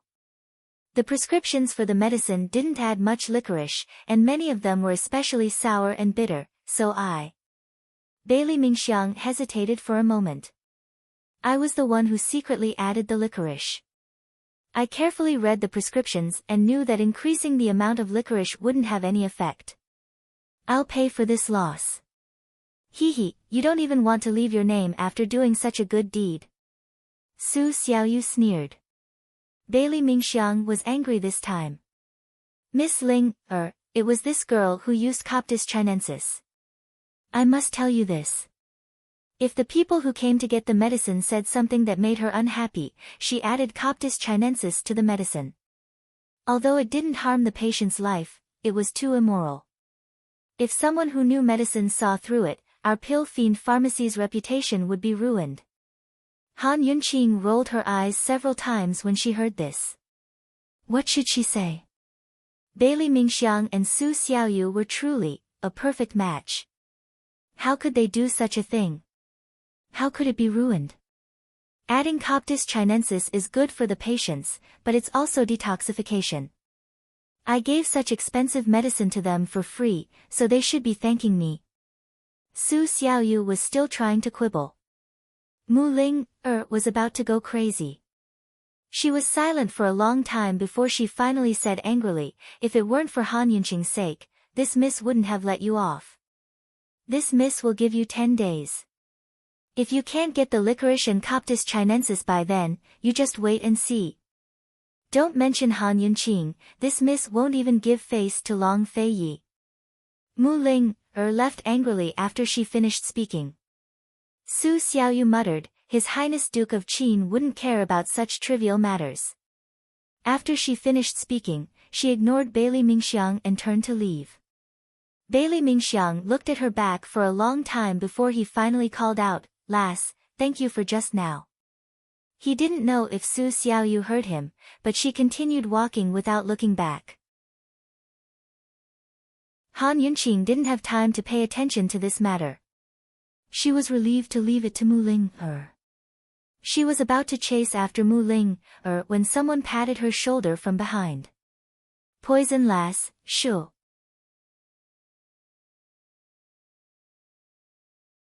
Chapter 691. Han Yunqing turned around and saw nothing but darkness.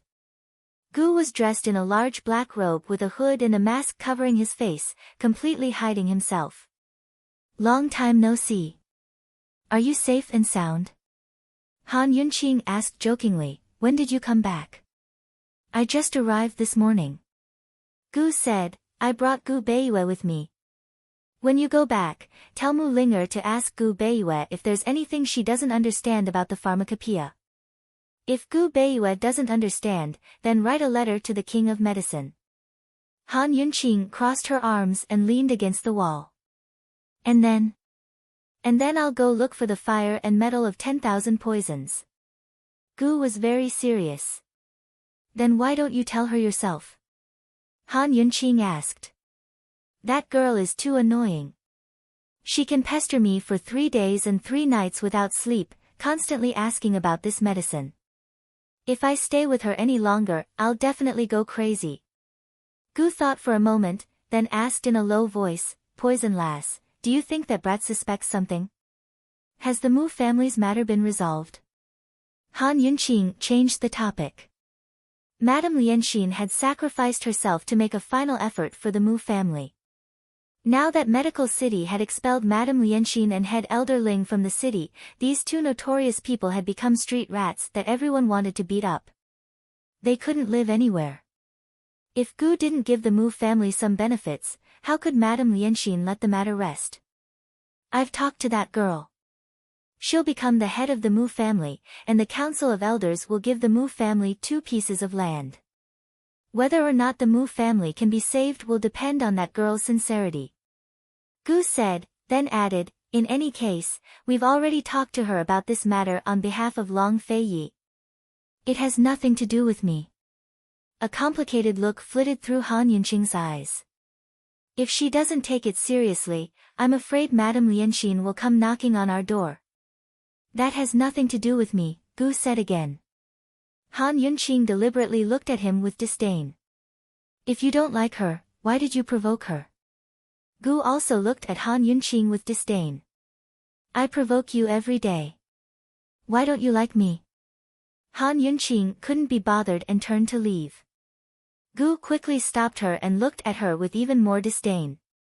I'm just joking. Why are you so serious? Do you have any clues about the fire and metal of 10,000 poisons? Han Yunqing asked seriously. Gu shook his head. He had actually been searching for a long time, but there was no progress. Metal was hard to find, let alone the metal of 10,000 poisons. As for fire, he was completely clueless. However, he was very determined.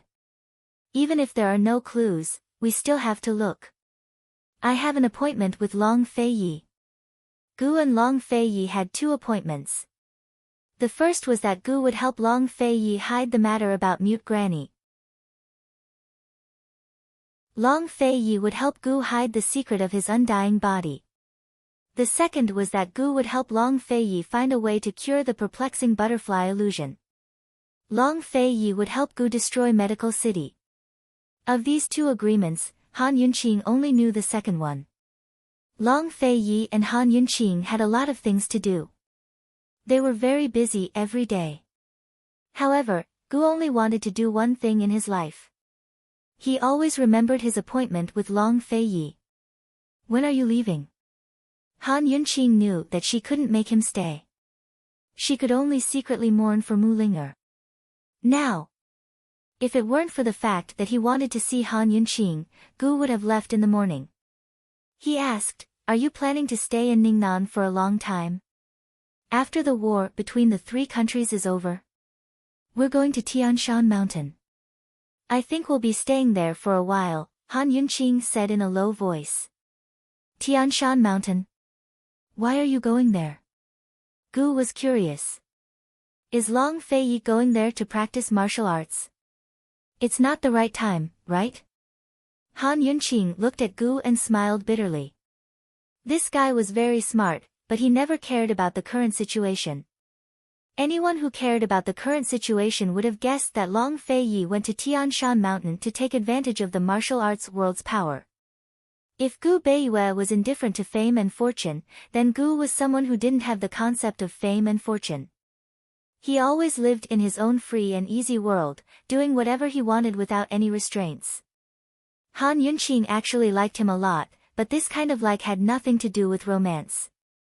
Gu rubbed his chin and pondered for a while. He said seriously, actually, there's no need to practice Long Feiyi's martial arts. If I were him, I would take you to eat and drink well. Why would you need to practice martial arts? I just like him to practice martial arts. Han Yunqing was always on Long Feiyi's side. Han Yunqing, what exactly do you like about Long Feiyi? Although Gu was smiling, Han Yunqing was inexplicably stunned. She hadn't heard Gu call her by her name for a long time. Like. I don't know, Han Yunqing said lightly. Useless? Gu was disgusted.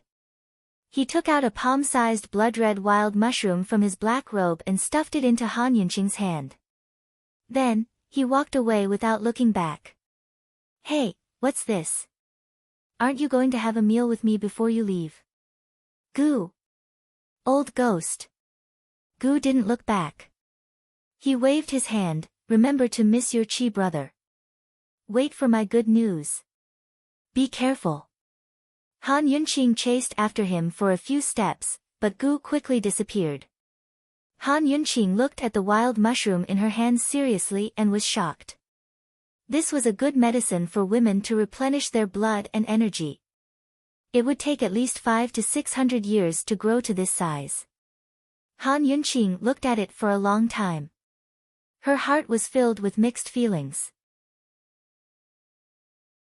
She smiled helplessly. Silly, Han Yunqing didn't give this precious blood mushroom to Mu Linger.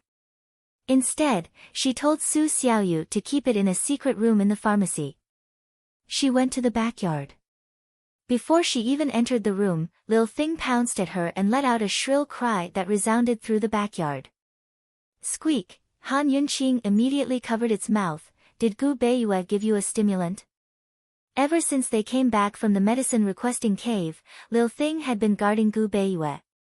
Now, it was finally back in her hands. Inside the room, Long Feiyi heard Lil Thing's voice and was puzzled. What's that mouse called?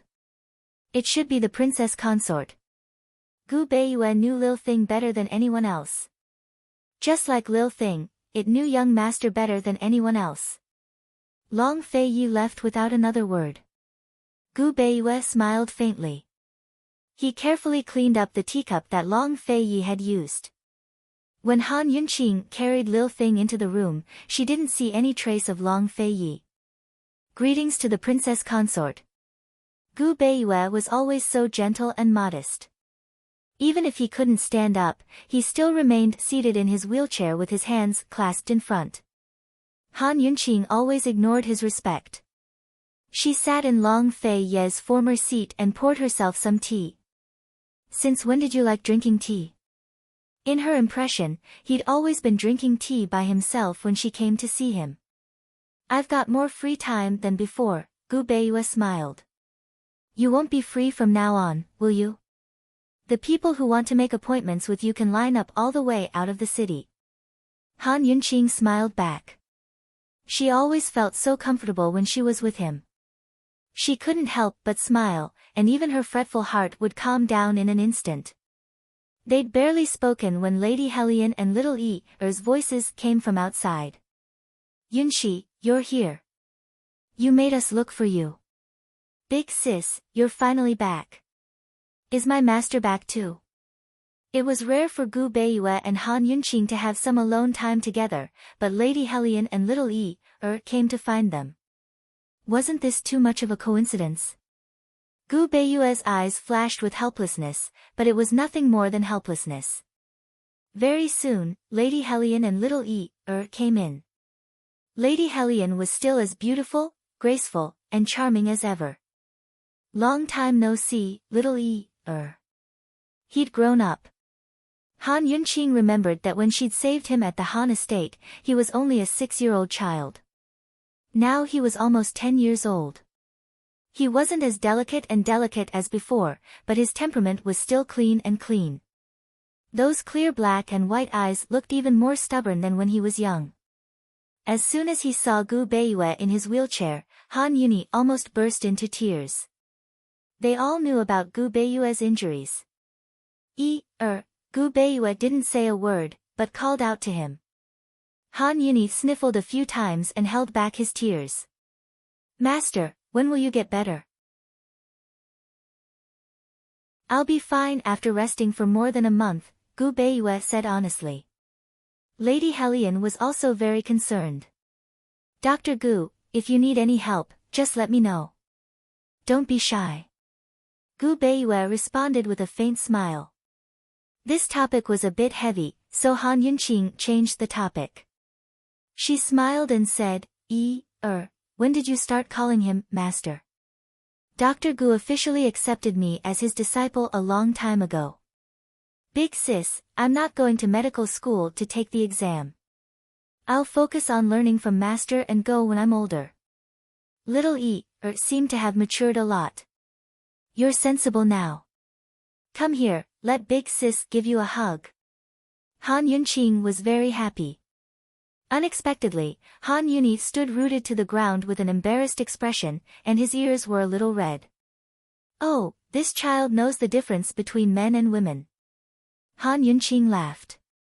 Children in ancient times matured early and expressed their feelings in a different way. No wonder little was shy. Come here, I won't molest you. Don't worry. Han Yunqing smiled and beckoned with her finger. Only then did little dare to go over. Han Yunqing ruffled his hair and asked, "What rank are you now?" Although he wasn't going to medical school to take the exam, he could still use the medical school's ranking system as a reference.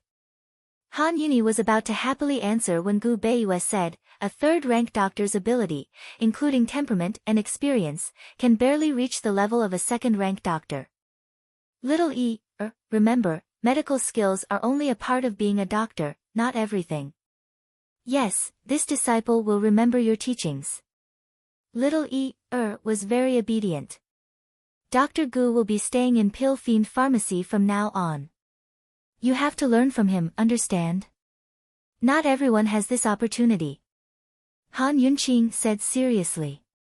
Little hurriedly said, "Big sis, when I become a divine doctor, I'll also be Pill Fiend Pharmacy's resident doctor, okay? I'll go wherever you want me to go. So you're learning medicine for me?" Han Yunqing didn't know whether to laugh or cry. Han Yuni was very serious. Of course. Big sis saved Er's life. When grows up, I'll protect Big sis. Although Han Yunqing didn't need this kind of protection, when she heard this, she couldn't help but want to pull little into her arms and hug him. It was too heartwarming. Little when you grow up, you have to protect your mother, wife, and children. You're learning medicine because of your talent and interest. You have to learn to cure illnesses and save people. Do you understand? Han Yunqing instructed seriously. Little hesitated for a long time before muttering, "Then can I protect Big Sis as well?" "Of course you can." Han Yunqing readily agreed. However, Mrs. Helian's eyes didn't have their usual kindness, but were filled with complicated and worried.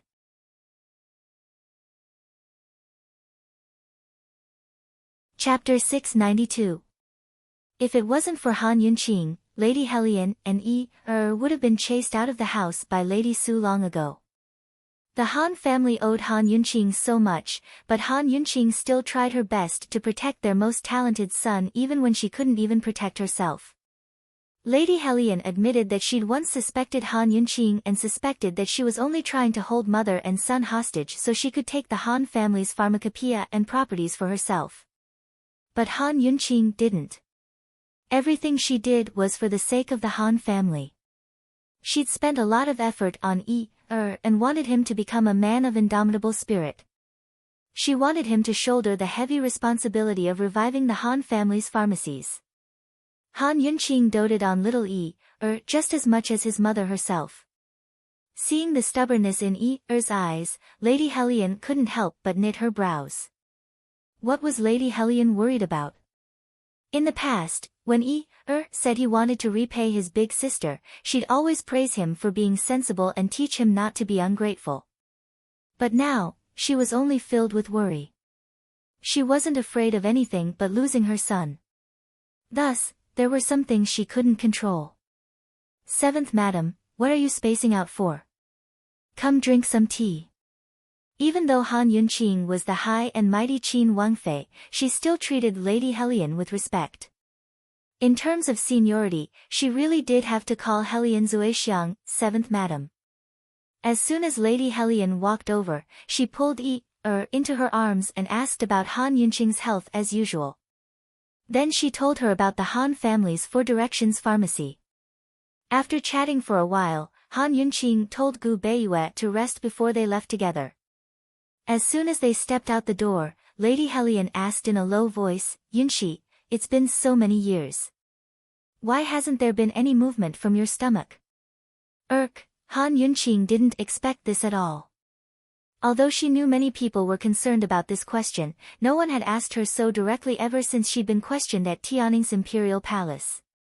It should be time for some movement. She muttered to herself. His Highness Duke of Qin doesn't want children? Madame Helian's voice grew even softer.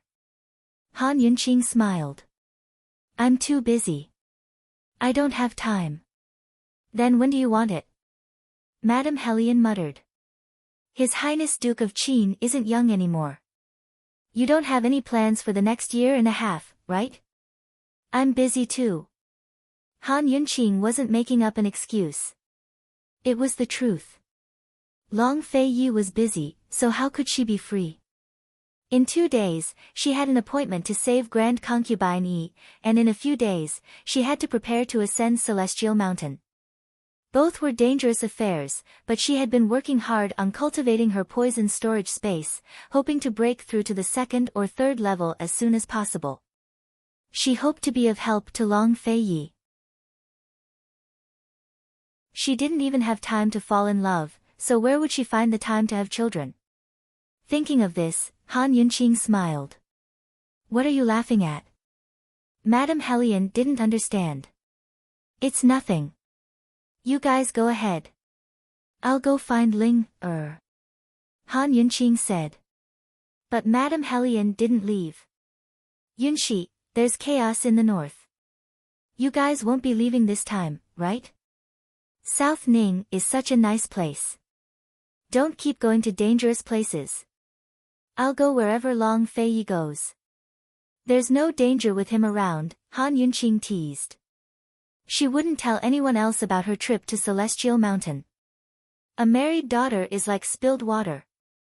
Madame Hellion was helpless, but little was delighted. That's right. With His Highness Duke of Qin here, Big Sis won't be in any danger. Mother, don't worry. Yunshi, why don't you come to the Han estate for dinner tonight? Madame Hellion asked. No, I still have things to do tonight. Maybe another day. Han Yunqing tactfully declined. Madame Hellion didn't invite her again, but left with little Mother, you go back first. I'll come back tonight. I have a lot of medical records to show Master, little said seriously. A complicated look flickered past Madame Hellion's eyes before she murmured, why don't you stay at Pilfiend Pharmacy tonight? Mother will come pick you up tomorrow. Little immediately shook his head. Big Sis Qinxiang isn't at home. I have to go back to keep you company. Silly child, Mother is going to the temple. I might stay there tonight. Be good and stay with Dr. Gu. Mother will come pick you up tomorrow morning, Madame Hellion said seriously. Mother, why are you staying at the temple? Little didn't understand. In the past, his mother had never stayed out at night. There's a Dharma assembly at the temple tonight. Madame Hellion stroked little Er's head with a smile. How can a child have so many questions? Hurry and go help out at the pharmacy. Little didn't think much of it and skipped towards the pharmacy. Once Master and Big Sis were back, he felt like the world had turned beautiful again. Madame Hellion exhaled and hurried out the door. Su Xiaoyu happened to pass by and glanced at the figure in a daze. She chased after her for a few steps before disappearing around a corner. Madame Hellion? What's the rush? Are you in a hurry to reincarnate? She muttered to herself. Su Xiaoyu also went to the pharmacy and saw Mu Ling, personally checking the herbs. Little was helping at the side. Han Yunqing wasn't there. In fact, Han Yunqing had gone back to find Gu Beiyue. She had said that Gu Beiyue wanted to rest to send Madame Hellion and little away. When she returned, Gu Beiyue was still brewing tea. Only her cup was left on the table. Obviously, he knew she would come again. Dr. Gu isn't a counselor but a doctor. What a pity. Han Yunqing joked. It's just that I've been in the palace for so long that I'm used to observing people's expressions. Now I'm more careful, that's all. Gu Beiyue was very modest. Esteemed Wang Fei, do you have something important to discuss? His Highness and I will be going to Celestial Mountain at the beginning of next month. This trip will be quite dangerous. Han Yunqing was very direct. If she and Long Fei Yi could successfully descend the mountain on mid-autumn night, that would be the best. If they couldn't, Gu Beiyue was the person they trusted the most. In fact, Gu Beiyue had already known about the trip to Celestial Mountain because Long Fei Yi had just talked to him when he arrived. His face was full of shock. What? His Highness Duke of Qin is Kenzo's closed-door disciple. Esteemed Wang Fei, did something happen? That's Kenzo's family business. Han Yunqing was silent for a moment, then said seriously, Gu Beiyue, you should be well aware of the War of the Three Kingdoms. The situation at the Commander-in-Chief's manor. Han Yunqing analyzed the situation in detail, including the threat of Northernly and the strength of the Bailey Navy. Gu Beiyue didn't interrupt her, but listened to her carefully. Esteemed Wang Fei, you've told this one so much. This one. If His Highness and I haven't descended the mountain by mid-autumn, I hope you can assist General Bailey at the Commander-in-Chief's manor. He's a military general, after all, and doesn't understand the ways of politics, Han Yunqing murmured. Gu Beiyue smiled helplessly. Esteemed Wang Fei, this one is only a doctor treats the heart, the nation, and the world. I can treat anyone.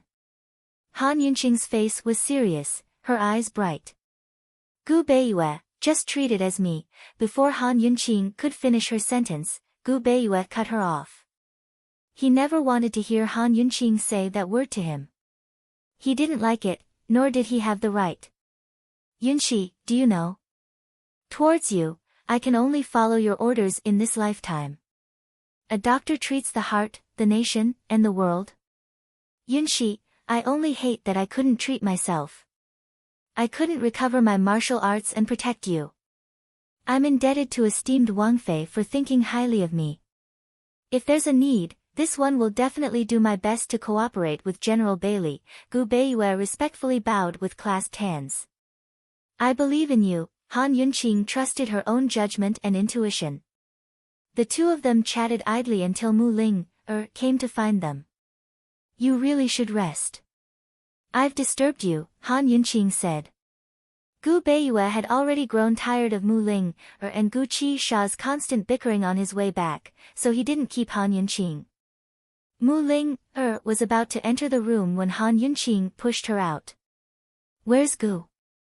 Han Yunqing asked first. Mu Ling rolled her eyes at her. I should be the one asking you. He left. He shouldn't be back anytime soon. You don't have to wait.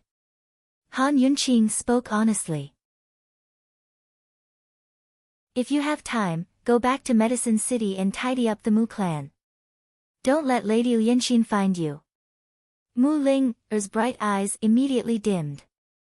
She walked with Han Yunqing into the flower gardens in silence. Before she knew it, she'd hooked her arm around Han Yunqing's. Han Yunqing only glanced at her without a word. After walking for a while, Mu Ling finally spoke. Han Yunqing. What? Why is it so hard to like someone? Tired? Han Yunqing asked. Very tired. Mu Ling replied honestly. It's been so many years. He's always running away, and I'm always chasing after him.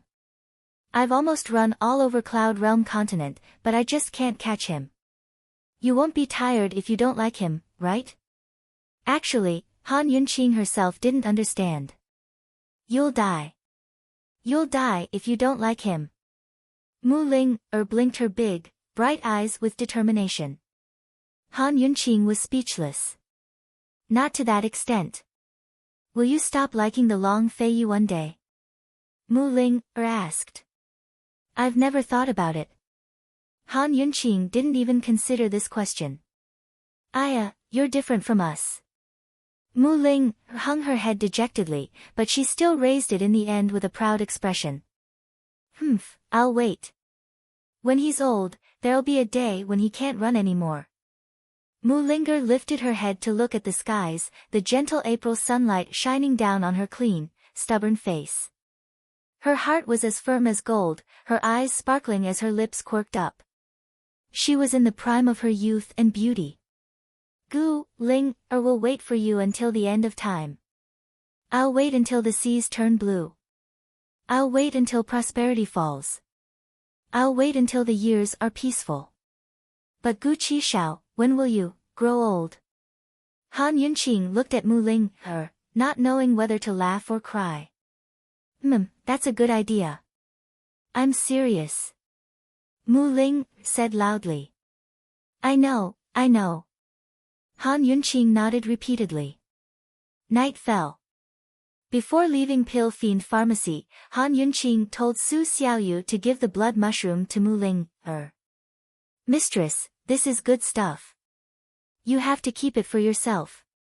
Although Su Xiaoyu admired Mu Ling, she still thought of Han Yunqing first. Lord Pill Fiend gave it to her. Take it, Han Yunqing ordered coldly. Su Xiaoyu rubbed her nose and could only do as she was told. Although this wasn't appropriate and was being nosy, Han Yunqing really felt sorry for silly Ling. What girl wasn't silly in the face of love? The only ones who weren't silly were those who had been hurt and no longer believed in love. Seeing Long Feiyi coming over, she restrained her thoughts. She knew that she was often very silly in front of Long Feiyi. On the way back, Han Yunqing tightly held Long Feiyi's hand. 2 days later, they arrived at Lost Void Lake as promised.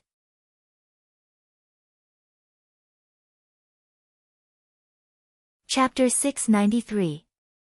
Lost Void Lake was a rather mystical place. It was located in the forest north of South Ning County. There was only one path leading to the lake, and it was covered in white fog all year round. Once one stepped in, it was extremely easy to get lost, so it was called the Lost Path.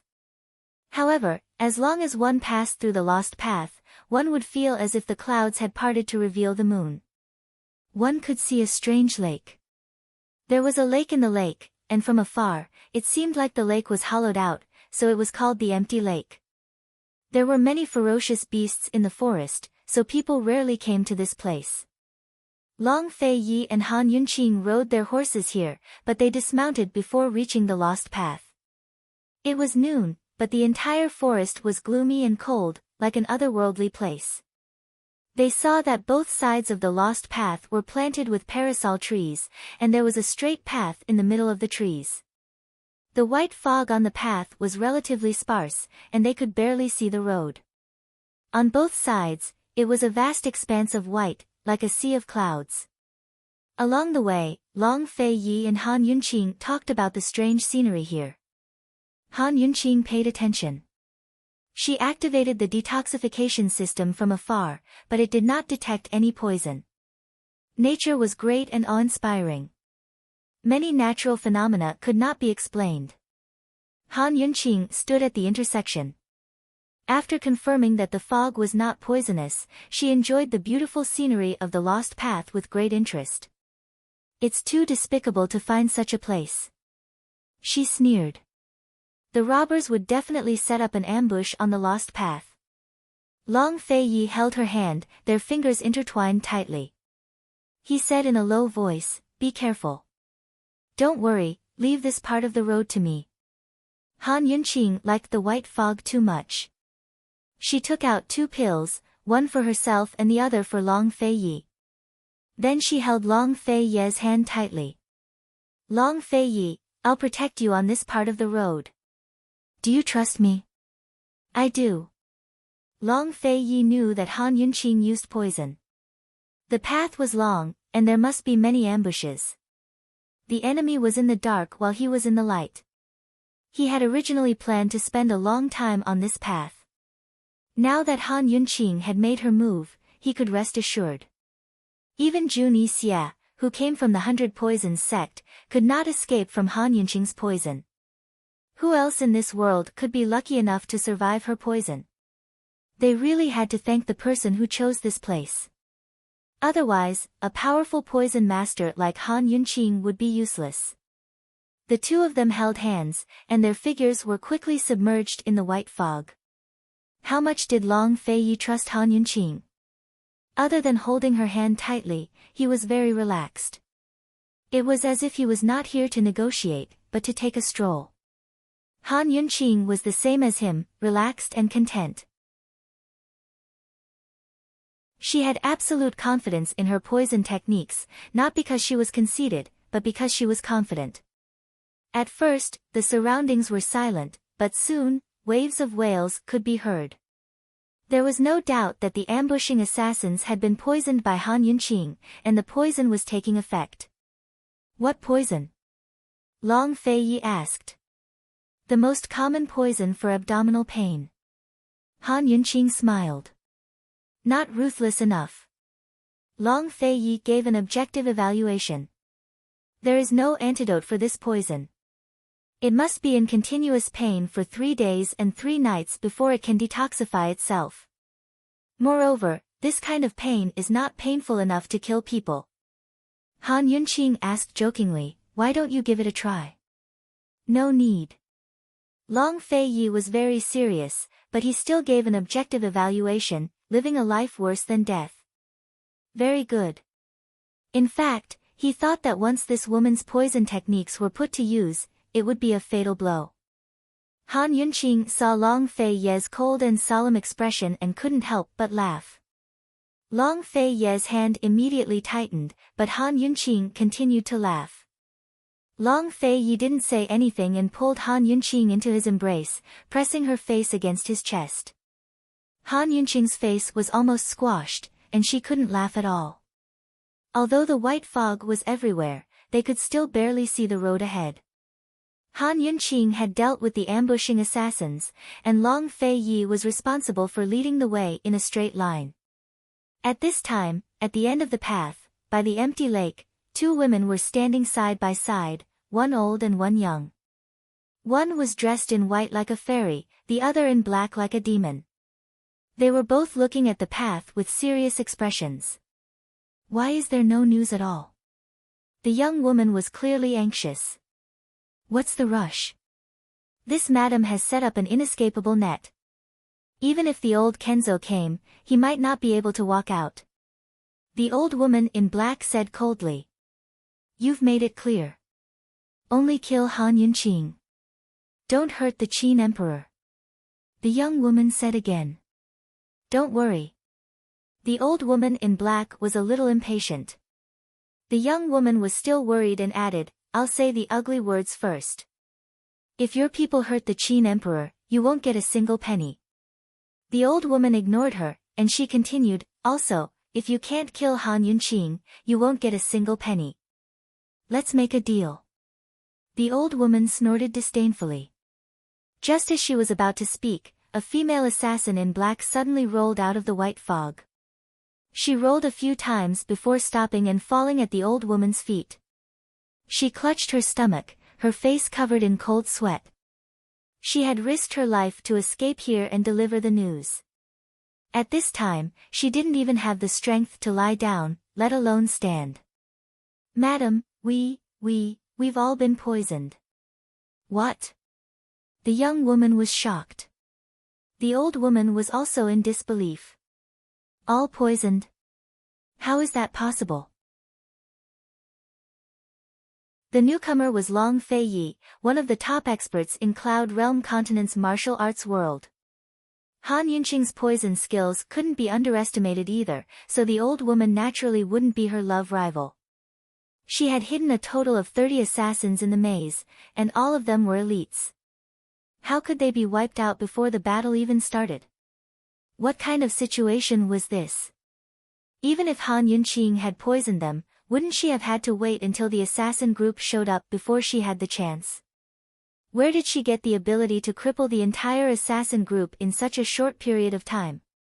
Sisters, they're still in the forest. Their stomachs feel like they're being cut by knives, and they can't move, the assassin reported truthfully.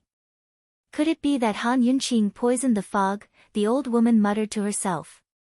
She thought that if this woman wasn't eliminated, she would definitely cause endless trouble in the future. Her poison skills were almost on par with Bai Yanqing's. That damned slut, the young woman raged. Madam Lengyu, what do you think we should do? That's right, this old woman in black was none other than the city lord of the City of Daughters and Bai Yanqing's subordinate, Madam Lengyu. She could be considered someone who had seen much of the world, so she remained calm. What's the rush? The reason the maze is called a maze isn't as simple as the white fog obscuring the vision. You mean? The young woman didn't understand. Madame Leng Yu was the one who chose the location of the Lost Void Lake. The maze is protected by the art of divination. Even if there's no ambush, it won't be easy for them to walk out. Madame Leng Yu sneered. They should be walking into the array by now. One had to know that the reason she was loyal to Bai Yanqing was because she had been trapped in the maze for 10 whole days. She had bitterly endured the cold and hunger, and when her life had been hanging by a thread, Bai Yanqing had saved her. She owed Bai Yanqing her life, and after learning that Bai Yanqing was the sect master of the 100 Poisons sect, she had been loyal to him wholeheartedly ever since. Bai Yanqing had helped her a lot when she became the city lord of the City of Daughters. Bai Yanqing didn't know anything about divination, but he had his own tricks to get out of the maze. After that incident, Madame Leng Yu hired a specialized Taoist priest to break the array of the maze and took over the Lost Void Lake. Therefore, she could easily set up an assassin group in the maze. Divination, the young woman murmured. She was finally relieved. Don't worry. Let them have some fun first. It won't be too late for me to make a move later. Madame Leng Yu was already so old, but she was even more frivolous than the younger generation. All right. When the time comes, you'll personally kill Han Yunqing. Then, bring the Duke of Qin to me. The young woman sneered. At this moment, Han Yunqing had already sensed that something was wrong. She pulled Long Feiyi back and stopped. Long Feiyi, wait. We just passed by this place. Long Feiyi didn't understand. The path is straight. There's only one path, and there are trees on both sides. If they walked into the forest on both sides, they might get lost. However, he had been very clear-headed the entire time, so he didn't get lost. There's definitely something wrong with this place. Han Yunqing whispered. Just now, about 20 steps to our right, there was a poison person. Her poison level was 3, and there were 2 poison people beside her. Their poison levels were 4 and 5 respectively. On our left, about 15 steps away, there were 2 poison people. One of them had poison levels of 6, and the other had poison levels of 8. Once the poison level reaches 3, they won't have the strength to move anymore. With Han Yunqing's explanation, Long Feiyi understood. Han Yunqing had used the position of the objects as a reference to determine their location. In that case, they had indeed returned to the place they had just passed. The Qimen Duanjia Formation. Long Feiyi muttered to himself. There really is such a thing. Han Yunqing actually had her suspicions, but she didn't dare to believe it. She didn't know this thing. What should she do now? Long Feiyi, do you know? Someone will know. Where's the closest assassin to us? Long Feiyi whispered. Han Yunqing immediately knew what he wanted to do. Since the assassins could hide in the maze, they must know the knack of this place. Soon, Han Yunqing used the detoxification system to determine the position of the closest assassin to them. They followed the direction indicated by the detoxification system, but who knew that after walking about 10 steps, the detoxification system notified them that the assassin had moved. Han Yunqing stopped abruptly. He's gone. Impossible. That assassin's poison level is 8. He doesn't even have the strength to crawl. It's not that he moved. We're going in the wrong direction. In the Qimen Duanjia Formation, the position is constantly changing. Because the position was constantly changing, they couldn't see it, so they were always going in the wrong direction. Han Yunqing pondered over this principle and muttered, so, as long as we can determine the position, we can get out. The positions of all the objects here change as we move. How can we be sure? Long Feiyi's eyes flashed with worry. He pondered over how to deal with it. Before coming here, he had learned about this place, but he didn't know that there was an array hidden in the maze. Since there was an array hidden, it meant that this place was under someone's control. Seeing the dignified look in Long Feiyi's eyes, Han Yunqing gently stroked his brows. Don't think about it. I said that I'll protect you on this journey. Just follow me without worry. You have a way.